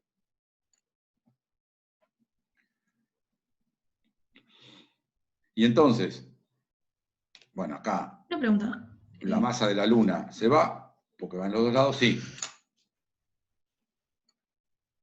Sí, el hecho de igualar la fuerza gravitatoria a la centrípeta es sale de la noción de que la fuerza gravitatoria es una fuerza central, ¿no? No, sale de que la trayectoria de la Luna alrededor de la Tierra es un círculo. Ah, bueno. Porque estoy diciendo, la fuerza es central, pero la trayectoria, esto es decir, la fuerza esa genera una trayectoria circular. Entonces, con la trayectoria circular, la fuerza tiene que ser una fuerza centrípeta, porque trayectoria circular implica fuerza centrípeta. ¿No cambia en nada que sea casi circular? Ok, hay una corrección por esto, por el hecho de que sea solo casi circular. Yo lo estoy haciendo para el caso no circular, lo voy a hacer la clase que viene, que es un poco, que lo único que tiene es más complicado matemáticamente, pero conceptualmente no agrega nada. Es cierto, estoy haciendo en la aproximación circular. Sí. Gracias. Entonces, si paso esta distancia Tierra-Luna multiplicando, pucha, otra vez tengo, no, está bien. Entonces acá me queda que G por la masa de la Tierra, pasando esta distancia Tierra-Luna multiplicando del otro lado, es 4pi cuadrado, y acá tengo esta distancia al cuadrado, esta que está al cuadrado pasa a la cuarta, dividido esta me queda al cubo, entonces me queda la distancia Tierra-Luna al cubo, perdón, al cubo arriba, qué barbaridad, no consigo hacer una sin tachar, Cuadrado, este al cuadrado es a la cuarta, dividido esto es al cubo, dividido desde el periodo de la Luna al cuadrado. O sea que Newton, aplicando su ley al movimiento circular de la Luna alrededor de la Tierra, logró obtener el G por masa de la Tierra, que él no conocía, G por masa de la Tierra, que nosotros en esta fórmula ya nos dimos como conocida, él no la conocía, pero dice tiene que ser igual a 4pi cuadrado por la distancia Tierra-Luna al cubo dividido el periodo de la Luna al cuadrado.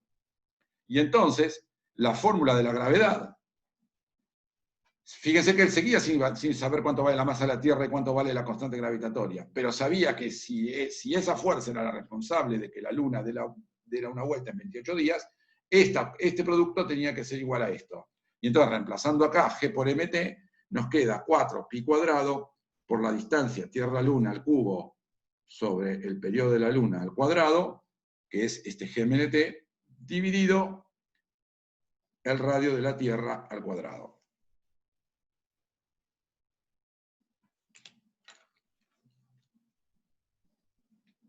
Y fíjense entonces que, relacionando lo que le pasa a un cuerpo en la superficie de la Tierra, que siente la aceleración G, la goma, y diciendo que esa misma fuerza es la responsable del movimiento de la Luna alrededor del Sol, él sacó esta relación donde ahora no hay más masas, y donde solo hay distancias y tiempos, y donde esta es la distancia de la Tierra a la Luna, el radio de la Tierra y el periodo de la Luna, que son 28 días.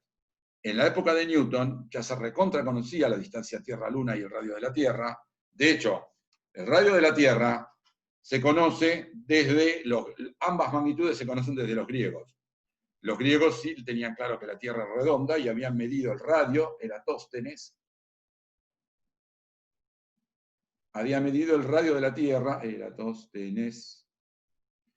Había medido el radio de la Tierra en el 276 a.C., y es un experimento que no les cuento ahora porque necesito terminar con otras cosas, pero es un experimento tan elegante que hoy en día existe el proyecto Eratóstenes, en el cual los alumnos de primaria de la Argentina, midiendo la sombra que hace un palito en Salta y en Argentina, y vía internet poniéndose en contacto y compartiendo los datos, miden el radio de la Tierra simplemente a partir de cómo depende la... Mientras, midiendo entonces la sombra que hace un palito en Salta y en Mendoza, sacan el radio de la Tierra como lo sacó Eratóstenes 270 años antes de Cristo. Y la distancia de la Tierra a la Luna, en realidad se sabía de antes. Un tal Aristarco, midiendo el paralaje de la Luna en el 310 a.C.,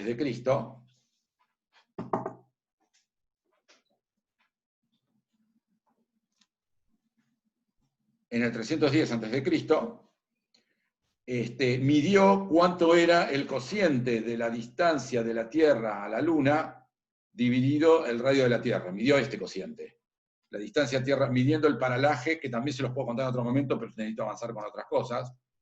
Y entonces, midió este cociente, y después, cuando Eratóstenes midió el radio de la Tierra, con esto salió la distancia Tierra a la Luna. O sea, impresionante que los griegos sabían cuánto era. No solo eso, Aristarco también midió la distancia al Sol, solo que ahí tenía demasiado error experimental. Igual no estuvo tan lejos, pero le pifió más. Por lo tanto, Newton se convenció de que lo que le pasaba a la manzana era lo mismo que le pasaba a la Luna, cuando logró explicar la aceleración de la manzana en función de los datos sobre la trayectoria, la trayectoria de la Luna, o sea, la distancia de la Tierra a la Luna y el periodo de la Luna.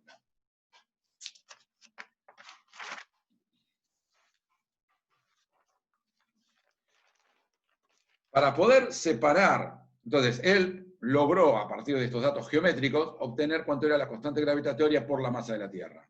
Para realmente medir la masa de la Tierra, hubo que esperar hasta el 1800, que fue un experimento de Cavendish, que hizo un experimento simple, pero que requería mucha precisión, y es lo siguiente.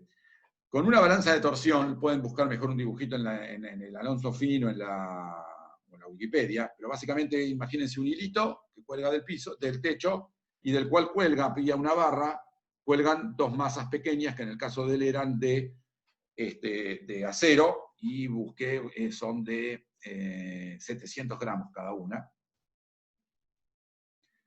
Y esto cuelga de un hilo del techo, que es un hilo que no le gusta que lo doblen, o sea que es un hilo que para hacer girar estos dos un poquito, imagínense que está colgando el hilo lo vuelve a su posición, lo que se llama un péndulo de torsión. O sea que hay que hacer fuerza para torcerlo de su posición de equilibrio. Y lo que vino es con dos enormes bolas, cuyo tamaño era de plomo de 160 kilos, acercó esas bolas a estas dos masas y lo que vio es que se torcían un cachito. O sea que en efecto esta pelotita era traída por esta bola y esta era traída por esta, haciendo fuerza contra la torsión del hilo. Y como él sabía cuánto era la fuerza que había que hacer el hilo para hacer esta torsión, él sabía con cuánta fuerza lo estaba trayendo esta a esta. O sea, él pudo medir la fuerza entre la bolita chica y la bolita grande, igualándolo a la fuerza de torsión que él sabía que había que hacerle al hilo para mover estas pelotitas a esta distancia. Este experimento, así contado de simple, es recontra complicado porque una de las cosas que necesita es envolver todo esto en una cámara de vacío enorme, porque si no, la más mínima brisita hace una fuerza más grande que la atracción gravitatoria que sienten estas masas, porque la fuerza gravitatoria es muy pequeña. Y entonces él básicamente lo que midió fue, con esta balanza de torsión, cuál era la fuerza entre la bola chica y la bola grande, y por supuesto, ya Newton estaba re claro, esto es G por la masa de la chica por la masa de la grande, dividido la distancia de la chica a la grande al cuadrado. Por otro lado, bien, por supuesto, él sabía cuál es la fuerza que la Tierra le hace a la chica, es la masa de la chica por la gravedad. Pero eso es igual a G por la masa de la chica por la masa de la Tierra dividido el radio de la Tierra al cuadrado. O sea, la misma ley por la cual la chica pesa es la misma ley por la cual la chica es atraída por esta pelota grande. Y entonces, haciendo el cociente entre las dos,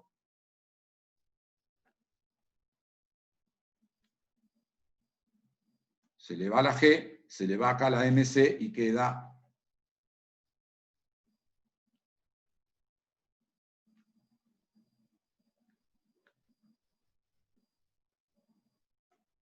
simplemente haciendo el cociente miembro a miembro.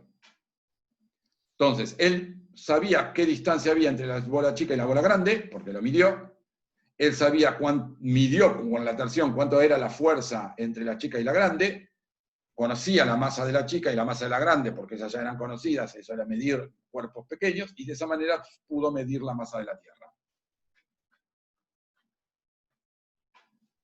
Y le dio en particular que la masa de la Tierra, lo que no se sabía, por ejemplo, si la Tierra estaba hecha sobre todo de agua, o sobre todo de silicio, sobre todo de hierro, y lo que interesaba era la masa, la densidad de la Tierra, o sea, la masa de la Tierra debido a su volumen, y lo que le dio es que la densidad de la Tierra es del orden de 5 veces la densidad del agua. Y fue la primera vez que se supo cuánto era la densidad de la Tierra, y que por lo tanto no podía ser solamente silicio, tenía que tener algo más pesado como hierro adentro, y tener idea qué había dentro de la Tierra. Lo sacó con la ley de Newton y con una balancita de torsión, la información de que tenía que haber metales pesados adentro de la Tierra. Una vez que tenemos la masa de la Tierra, por supuesto podemos ir de nuevo a Newton, y ahora ya G por masa de la Tierra, conociendo masa de la Tierra, conocemos G, y se puede por lo tanto hacer la cuentita que le dije que hacemos nosotros hoy en día.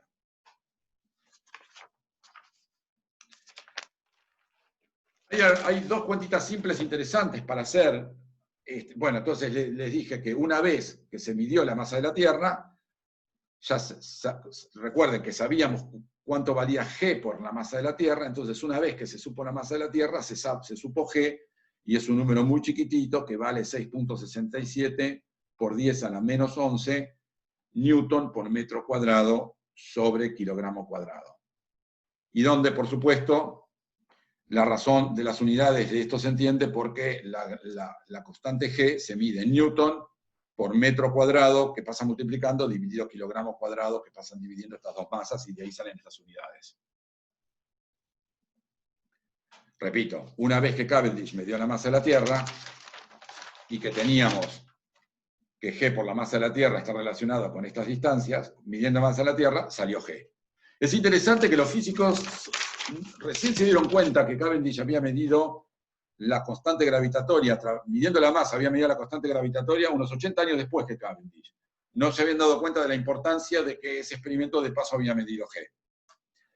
Entonces ahora uno puede hacer muchas cuentas, como por ejemplo, teniendo G, ahora puede usar la ley de Newton completamente porque ya tenemos todos los datos. Entonces, por ejemplo, puede calcular cuánto es la atracción gravitatoria entre cuerpos no tan grandes como una pelota de 160 kilos. Por ejemplo,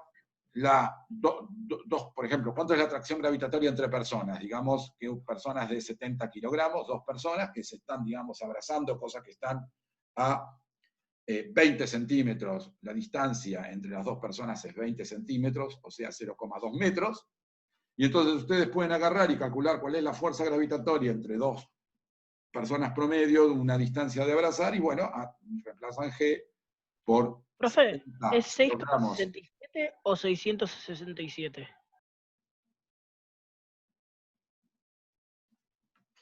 Ahí está. Entonces, la distancia entre dos cuerpos de 70 kilos separados a una distancia de 0,2 metros, la fuerza gravitatoria entre dos personas abrazadas uno puede calcular cuánto vale esto, y si hacen la cuenta, le da que es 1 miligramo fuerza. O sea, completamente despreciable.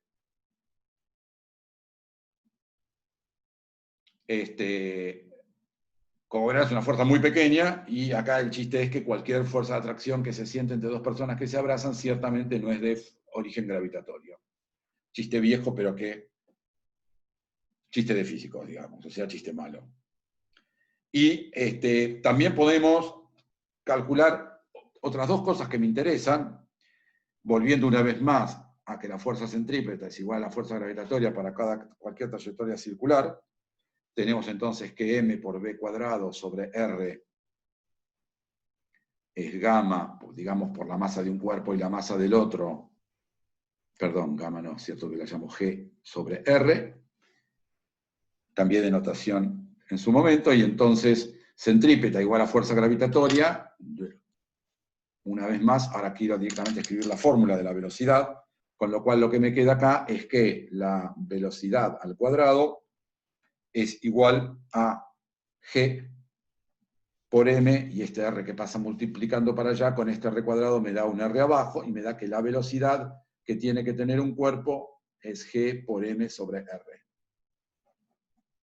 O sea que, si un cuerpo está en órbita alrededor de la Tierra, o si un cuerpo de masa m chiquitita está en órbita alrededor de un cuerpo de masa m grande, y el radio de la órbita es r, la velocidad que tiene que tener es esta. O sea, la velocidad que tiene un cuerpo en órbita está completamente determinada por el radio de la órbita. Y por supuesto el período también, porque el período t, recuerden que era la trayectoria que recorre dividido la velocidad con la cual tarda en recorrerla. La velocidad con la que la recorre, o sea, distancia dividido velocidad, es el tiempo. Y esto entonces es 2pi, repartiendo esta raíz cuadrada, es 2pi por r a la 3 medios, dividido raíz cuadrada de g por m. Y esto me dice entonces que si tengo un cuerpo cuya masa no importa, que da vuelta, que hace una trayectoria circular del radio r alrededor de un cuerpo de masa m, su periodo vale esto. Y fíjense que lo muy importante es que ni la velocidad ni el periodo depende de la masa del cuerpo, que es justamente la consecuencia de que masa inercial es igual a masa gravitatoria. Esta relación, entonces, la velocidad que tiene un cuerpo que está en órbita, o el periodo que tiene un cuerpo que está en órbita alrededor de uno de masa m, permite hacer dos cuentitas interesantes de importante aplicación práctica. ¿Y qué es? Vamos a volver a escribir la fórmula, aunque no, bueno. Entonces, periodo es 2pi r a la 3 medios.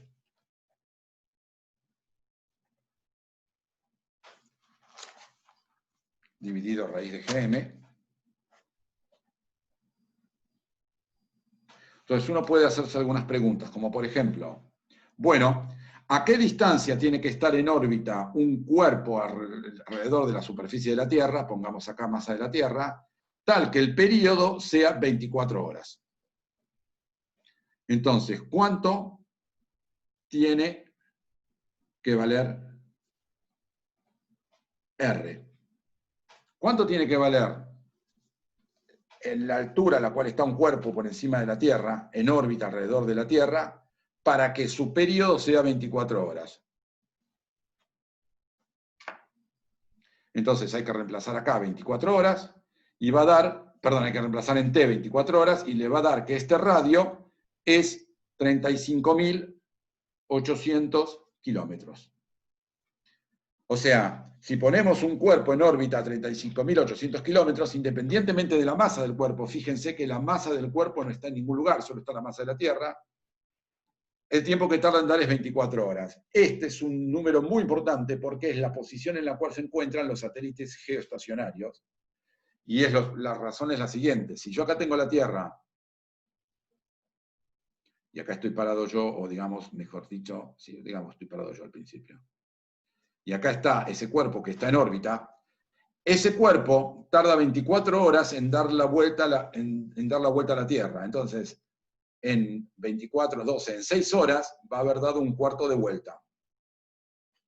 Pero la Tierra también gira alrededor de sí misma con este periodo, 24 horas. Por lo tanto, 6 horas después, yo que giré con la Tierra, estoy acá.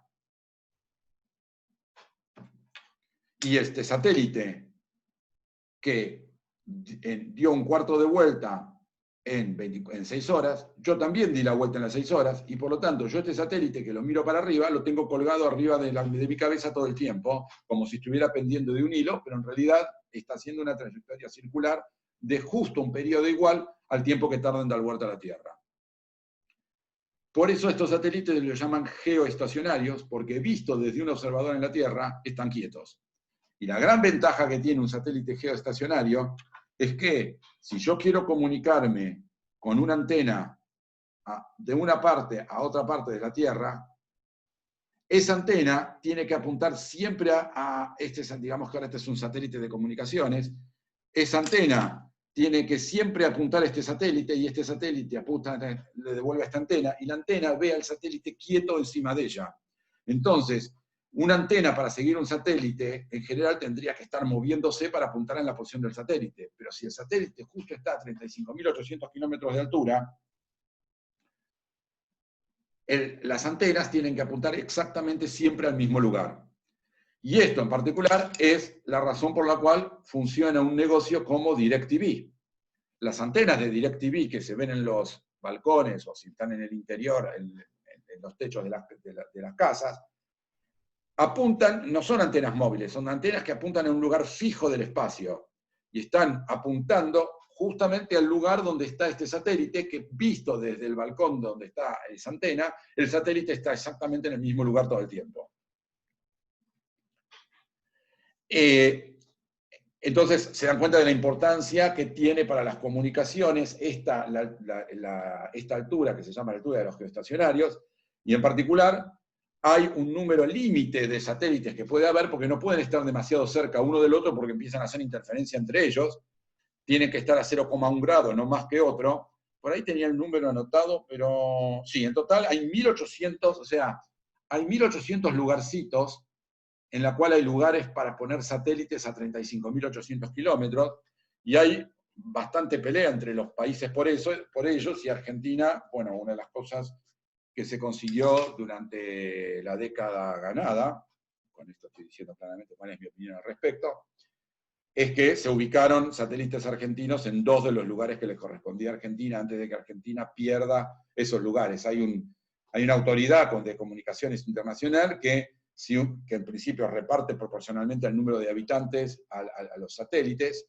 a los lugares que hay para poner satélites, pero si un país no lo usa, pasada una cierta cantidad de tiempo, se pierde, y Argentina estaba justamente a punto de perder uno de los 2 lugares que le correspondía a manos de Reino Unido, y ahora, bueno, hay dos ARSATs ahí haciendo comunicaciones. Una cosa interesante es que estos satélites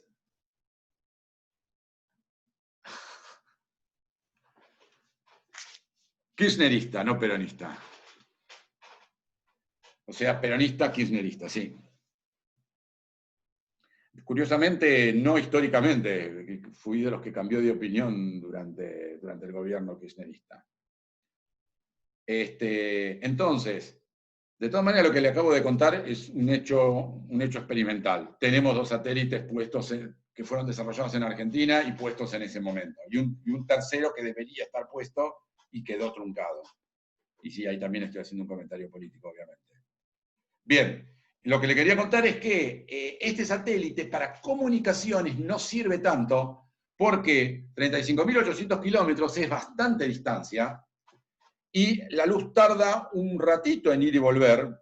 La tengo por acá anotada, tarda medio segundo en ir y volver al satélite. Y por lo tanto, eso hace una latencia en las comunicaciones que hace que para una conversación es ligeramente lento, pero si lo que alguien quiere transmitir es una película, no me importa lo más mínimo que la película la estoy viendo un medio segundo más tarde de que si estuviera en el lugar donde la están transmitiendo, porque la película es exactamente la misma. No es lo mismo para una transmisión deportiva, aunque no llega a ser tanto medio segundo, más de uno le habrá pasado que en algún partido importante el vecino grita los goles antes que uno los ve en la tele, y eso también importa, entonces hay que tener cuidado con esas cosas de latencia. Pero ciertamente para cualquier cosa que uno busque en Internet o para transmisiones de entretenimiento que no dependan de estar online, estos satélites son fundamentales. Otra cosa interesante del hecho de que el período y la velocidad no dependen de la masa es que si yo tengo no un satélite ahora, sino una nave, por ejemplo la estación espacial dando vuelta alrededor de la Tierra, se mueve con una cierta velocidad y realiza el periodo en un cierto tiempo que no depende de la masa del satélite, justamente, depende de la masa de la Tierra y la altura a la cual está. Ahora, si al lado del satélite hay un astronauta, ese astronauta da la vuelta alrededor de la Tierra en exactamente la misma cantidad de tiempo, porque el periodo no depende de la masa de lo que está en órbita. Por lo tanto, el astronauta ve a la estación espacial quieta frente a él todo el tiempo. Y de hecho, si tenemos un astronauta que está dentro de la estación espacial, ese que está dentro de la estación espacial, todos se están moviendo, todos ellos se están moviendo exactamente con la misma velocidad. Todos, digamos, el satélite, el astronauta que está dentro de la estación espacial, está tan en órbita como la estación espacial. Y por eso es que da la impresión de que estuviera flotando. Porque él está haciendo, tenemos la estación espacial en grande, que se está moviendo con velocidad v para allá, y el astronauta que está dentro está en la misma órbita con la misma velocidad para allá. Entonces, en la medida que esta cajita y este satélite se mueven con la misma velocidad, el astronauta lo que ve es que está flotando respecto del satélite, del satélite o de la estación.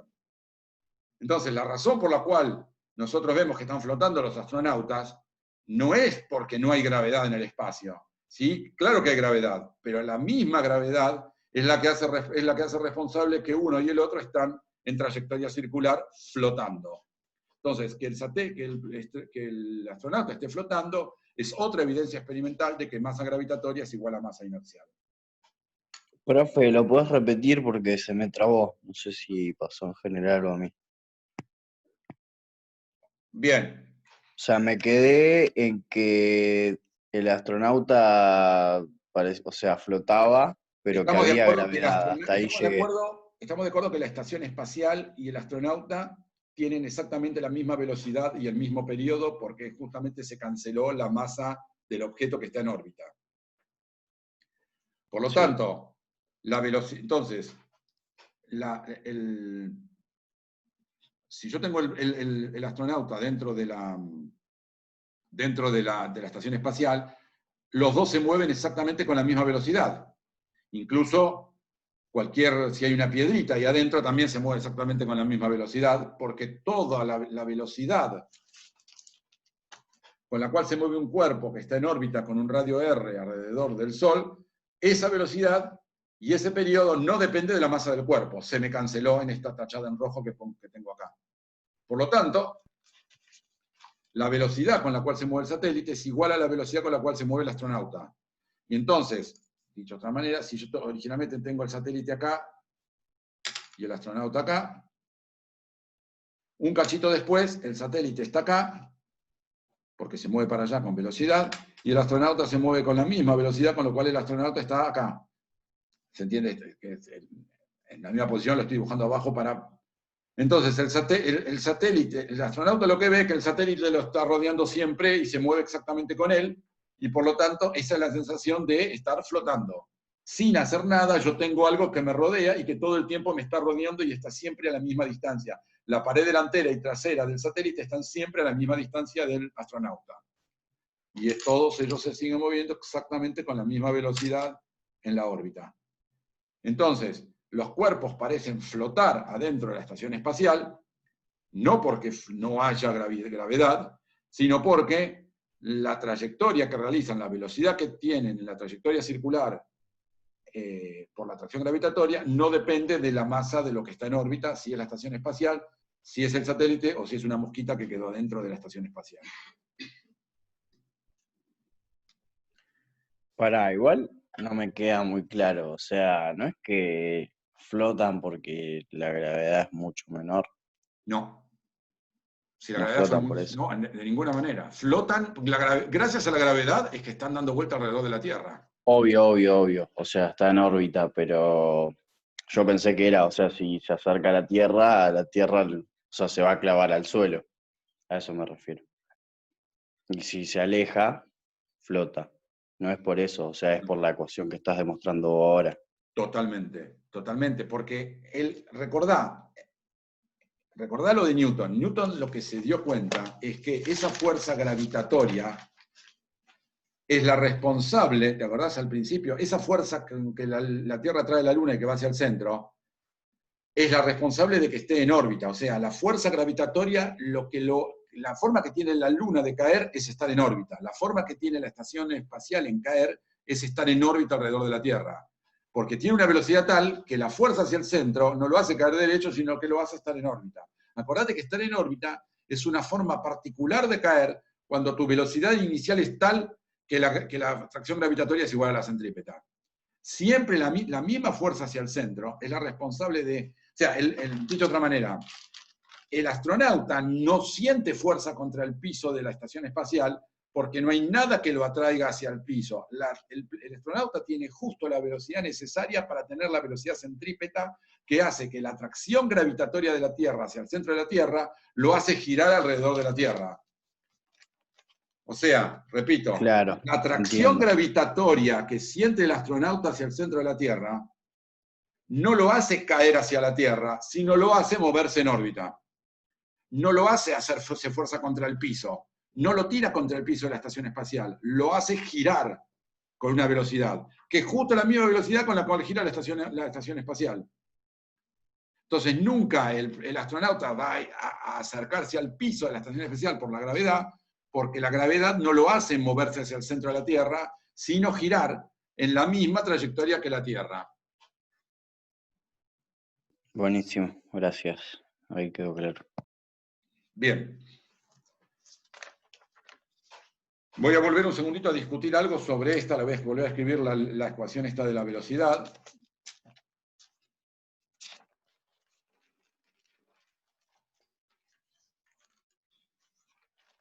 Es donde estaba. Velocidad es raíz de G sobre R. Entonces, la velocidad que tiene un cuerpo que está en órbita alrededor de un objeto de masa m, la Tierra, a una distancia r, es una velocidad que no depende, como dijimos, del cuerpo. Ahora, ¿qué pasa si la velocidad no es justo igual a g por m sobre r? ¿Qué pasa si la velocidad con la cual tiro un cuerpo, pongo un cuerpo, cuando voy a poner el cuerpo en órbita, o tiro la goma, no es exactamente esta? Entonces, si la velocidad que tiene el cuerpo es exactamente esta, y yo tengo acá el Sol y acá el cuerpo, sabemos que si justo B es igual a esto, la trayectoria es circular. Si la tiro con esta velocidad. En cambio, si la tiro con velocidad igual a 0, no la tiro. Le tiro una velocidad inicial igual a 0, la pongo acá al cuerpo, pero con velocidad 0, ¿qué es lo que le va a pasar al cuerpo? El cuerpo se viene para acá. Lo repito, tengo acá la Tierra y acá el cuerpo, que puede ser la estación espacial o yo, lo que sea. Entonces, o cualquier cosa que pongo en órbita. Que voy a ver qué le pasa. Entonces, si lo pongo acá con velocidad igual a 0, vamos a ponerlo en rojo para que quede claro que es este caso, el cuerpo se viene contra la Tierra. Si en cambio, si lo tiro con esta velocidad que está en azul, que es raíz de G, la tiro para allá con esta velocidad, queda en órbita. ¿Qué pasa si la tiro con una velocidad intermedia, B, que sea mayor que 0, pero menor que raíz de G, M sobre R? El caso azul y el rojo, voy a tacharlo para que no quede. El caso azul y el rojo están bien distinguidos. Si lo dejo con velocidad 0, directamente es caída libre, la Tierra se lo agarra. Si lo tiro con esta velocidad tangencial, lo pongo justamente en órbita porque es justo la velocidad que tiene que tener para que la centrípeta sea igual a la gravitatoria. ¿Qué pasa si la tiro con una velocidad que está en la mitad entre las dos? Por ejemplo, una que es así, más chiquitita. Entonces lo que va a ocurrir es que la fuerza gravitatoria es mayor que la centrípeta y la tira y la Tierra atrae al cuerpo y entonces el cuerpo no logra seguir la trayectoria porque no tiene velocidad suficiente y la Tierra lo atrae hacia él y el cuerpo hace una trayectoria en la cual se va de la trayectoria circular, que ahora que veo quedó muy flojita, vamos a hacerla más fuerte.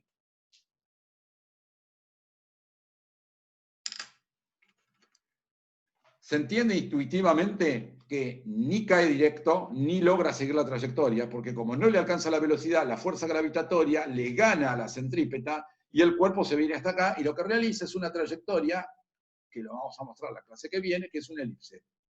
Y es así. Profe, una pregunta. Te escucho. Habíamos dicho, ¿no?, en el principio de la clase que, por ejemplo, si tirábamos una goma con una velocidad de la raíz de R de la Tierra por G, te daba un círculo. Bueno, y ahora, o sea, es una confusión en realidad, que ahora vemos que la velocidad de G, la raíz de G por M sobre R, te describe ese círculo. Pero no son las mismas velocidades, ¿no?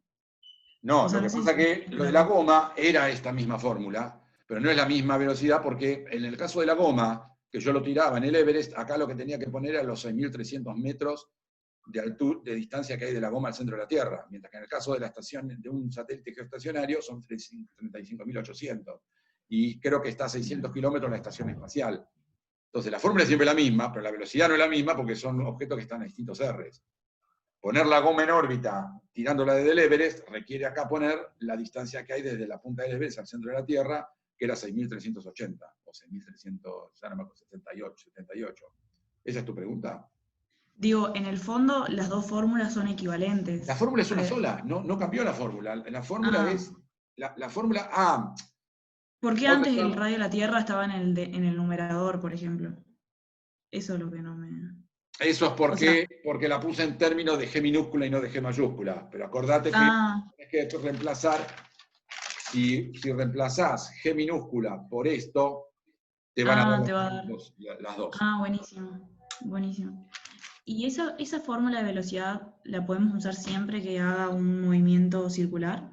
Sí, pero lo que no me gusta es que me digas esa fórmula. O sea, esta fórmula yo no me la acuerdo de memoria jamás. Simplemente tenés que... Lo que sí me acuerdo es la ley de gravitación. Claro, deducirla. Me acuerdo de la Sí. centrípeta, y de ahí me sale esto. Claro. Ahora, Está bien. esta es la fórmula de la velocidad. Pero, digamos, no me gusta llamarle la fórmula porque es darle demasiada entidad. Claro. Quiero calcular con qué velocidad le tengo que dar a un cuerpo para que haga una trayectoria, para que haga una órbita de radio R, la respuesta es esta. ¿Y de dónde la saco? La saco de Newton y de centrípeta, que son las dos fórmulas que me tengo que acordar. Bien. Bueno, gracias. Entonces, si lo tiro con menor velocidad, hace una órbita que es una órbita elíptica, en el cual va a volver hacia acá, pero no logra hacer esta trayectoria. Por otro lado, si la tiro con una velocidad que es un poco mayor que esta,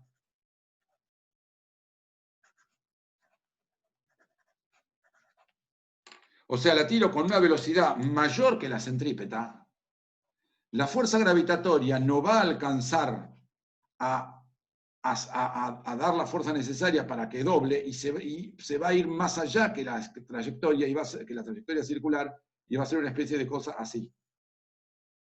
Donde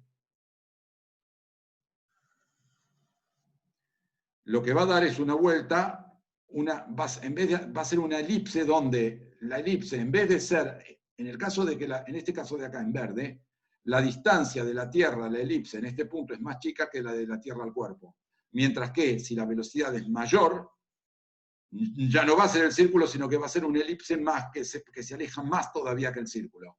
O sea, cuando la velocidad es menor que la necesaria para el círculo, pasa cerca de la Tierra a una distancia menor que la que corresponde al radio del círculo. Y si la tiro con una velocidad mayor, va a dar una trayectoria elíptica, pero donde en el punto más lejano está una distancia de la Tierra mayor que la del círculo. Hasta que va a llegar un momento en el cual va a tener una velocidad tal, en el cual se aleja tanto de la Tierra que no va a volver nunca, que se aleja, perdón, estos son, no lo escribí entonces en palabras, estas son elipses.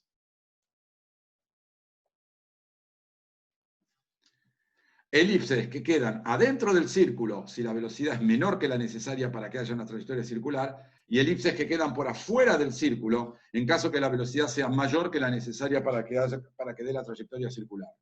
Ahora, si le sigo aumentando la velocidad, va a ocurrir un momento en el cual se aleja tanto, a medida que lo tiro cada vez más rápido, se aleja cada vez más de la Tierra, hasta que va a terminar ocurriendo un momento en el cual se aleja. La velocidad que tiene es tal que a medida que se va alejando de la Tierra la trae, se va frenando, pero la fuerza de la Tierra nunca alcanza a frenarlo lo suficiente para que dé la vuelta, y se aleja y se va hasta infinito, y recién en infinito la Tierra alcanza a frenarlo, o sea, se frenó, llegó con velocidad cero, pero se alejó para siempre de la Tierra. Y esa trayectoria es una parábola, donde se lo estoy contando cualitativamente, y la clase que viene vamos a verlo esto con fórmulas. Pero lo que quiero que entiendan cualitativamente, con los dedos, es que la trayectoria circular que estuvimos viendo es el caso particularísimo en que la velocidad que le damos es exactamente la necesaria para que esté en órbita. Si la tiro con menos velocidad, me queda una elipse que queda dentro del círculo. Si la tiro con más velocidad, me queda una elipse que está afuera del círculo. Y si la tiro con más velocidad todavía, la fuerza gravitatoria, cuando el cuerpo se aleja, si bien lo va frenando, nunca alcanza realmente a conseguir frenarlo lo suficiente para que dé la vuelta y vuelve, y se aleja y llega, llega hasta infinito con velocidad cero. Y si lo tiro con una velocidad más alta todavía, y tengo que repetir color, más alta todavía, de nuevo se me va hasta infinito, solo que cuando llega a infinito incluso va a tener velocidad y se va a seguir alejando para siempre, y la trayectoria en ese caso es una hipérbola. Entonces, hay tres tipos de trayectorias. O sea, hay la circular que ustedes conocen, las trayectorias elípticas que corresponden a movimientos restringidos en el espacio, pero que están o por adentro o por afuera del círculo. Y después, para velocidades más grandes todavía, lo que tenemos es que se alejan de la Tierra y si lo tiro con suficiente velocidad no vuelven nunca y realizan lo que se llama una parábola o una hipérbola. Entonces, la clase que viene vamos a demostrar esto que acabo de decir matemáticamente, pero intuitivamente tienen que darse cuenta que tiene sentido que esta velocidad es una velocidad muy peculiar y que si la tiro con menos velocidad tiene que quedar siempre dentro del círculo, si la tiro con más velocidad queda afuera, y de las que quedan afuera del círculo tengo trayectorias cerradas, que eso me tienen que creer que son también elipses, y si la tiro con mayor velocidad es parábola y con mayor velocidad hipérbola. Bien, y con esto cortamos acá. Profe, pero eso depende de la dirección a la que pones, a la que la tirás, ¿no? La dirección de la velocidad. Curiosamente no, pero lo discutimos en la clase que viene. No. ¿Te puedo hacer una pregunta? ¿Cuál es o sea, los parámetros que describen, viste, cuando pasa como muy cerquita y después se reba?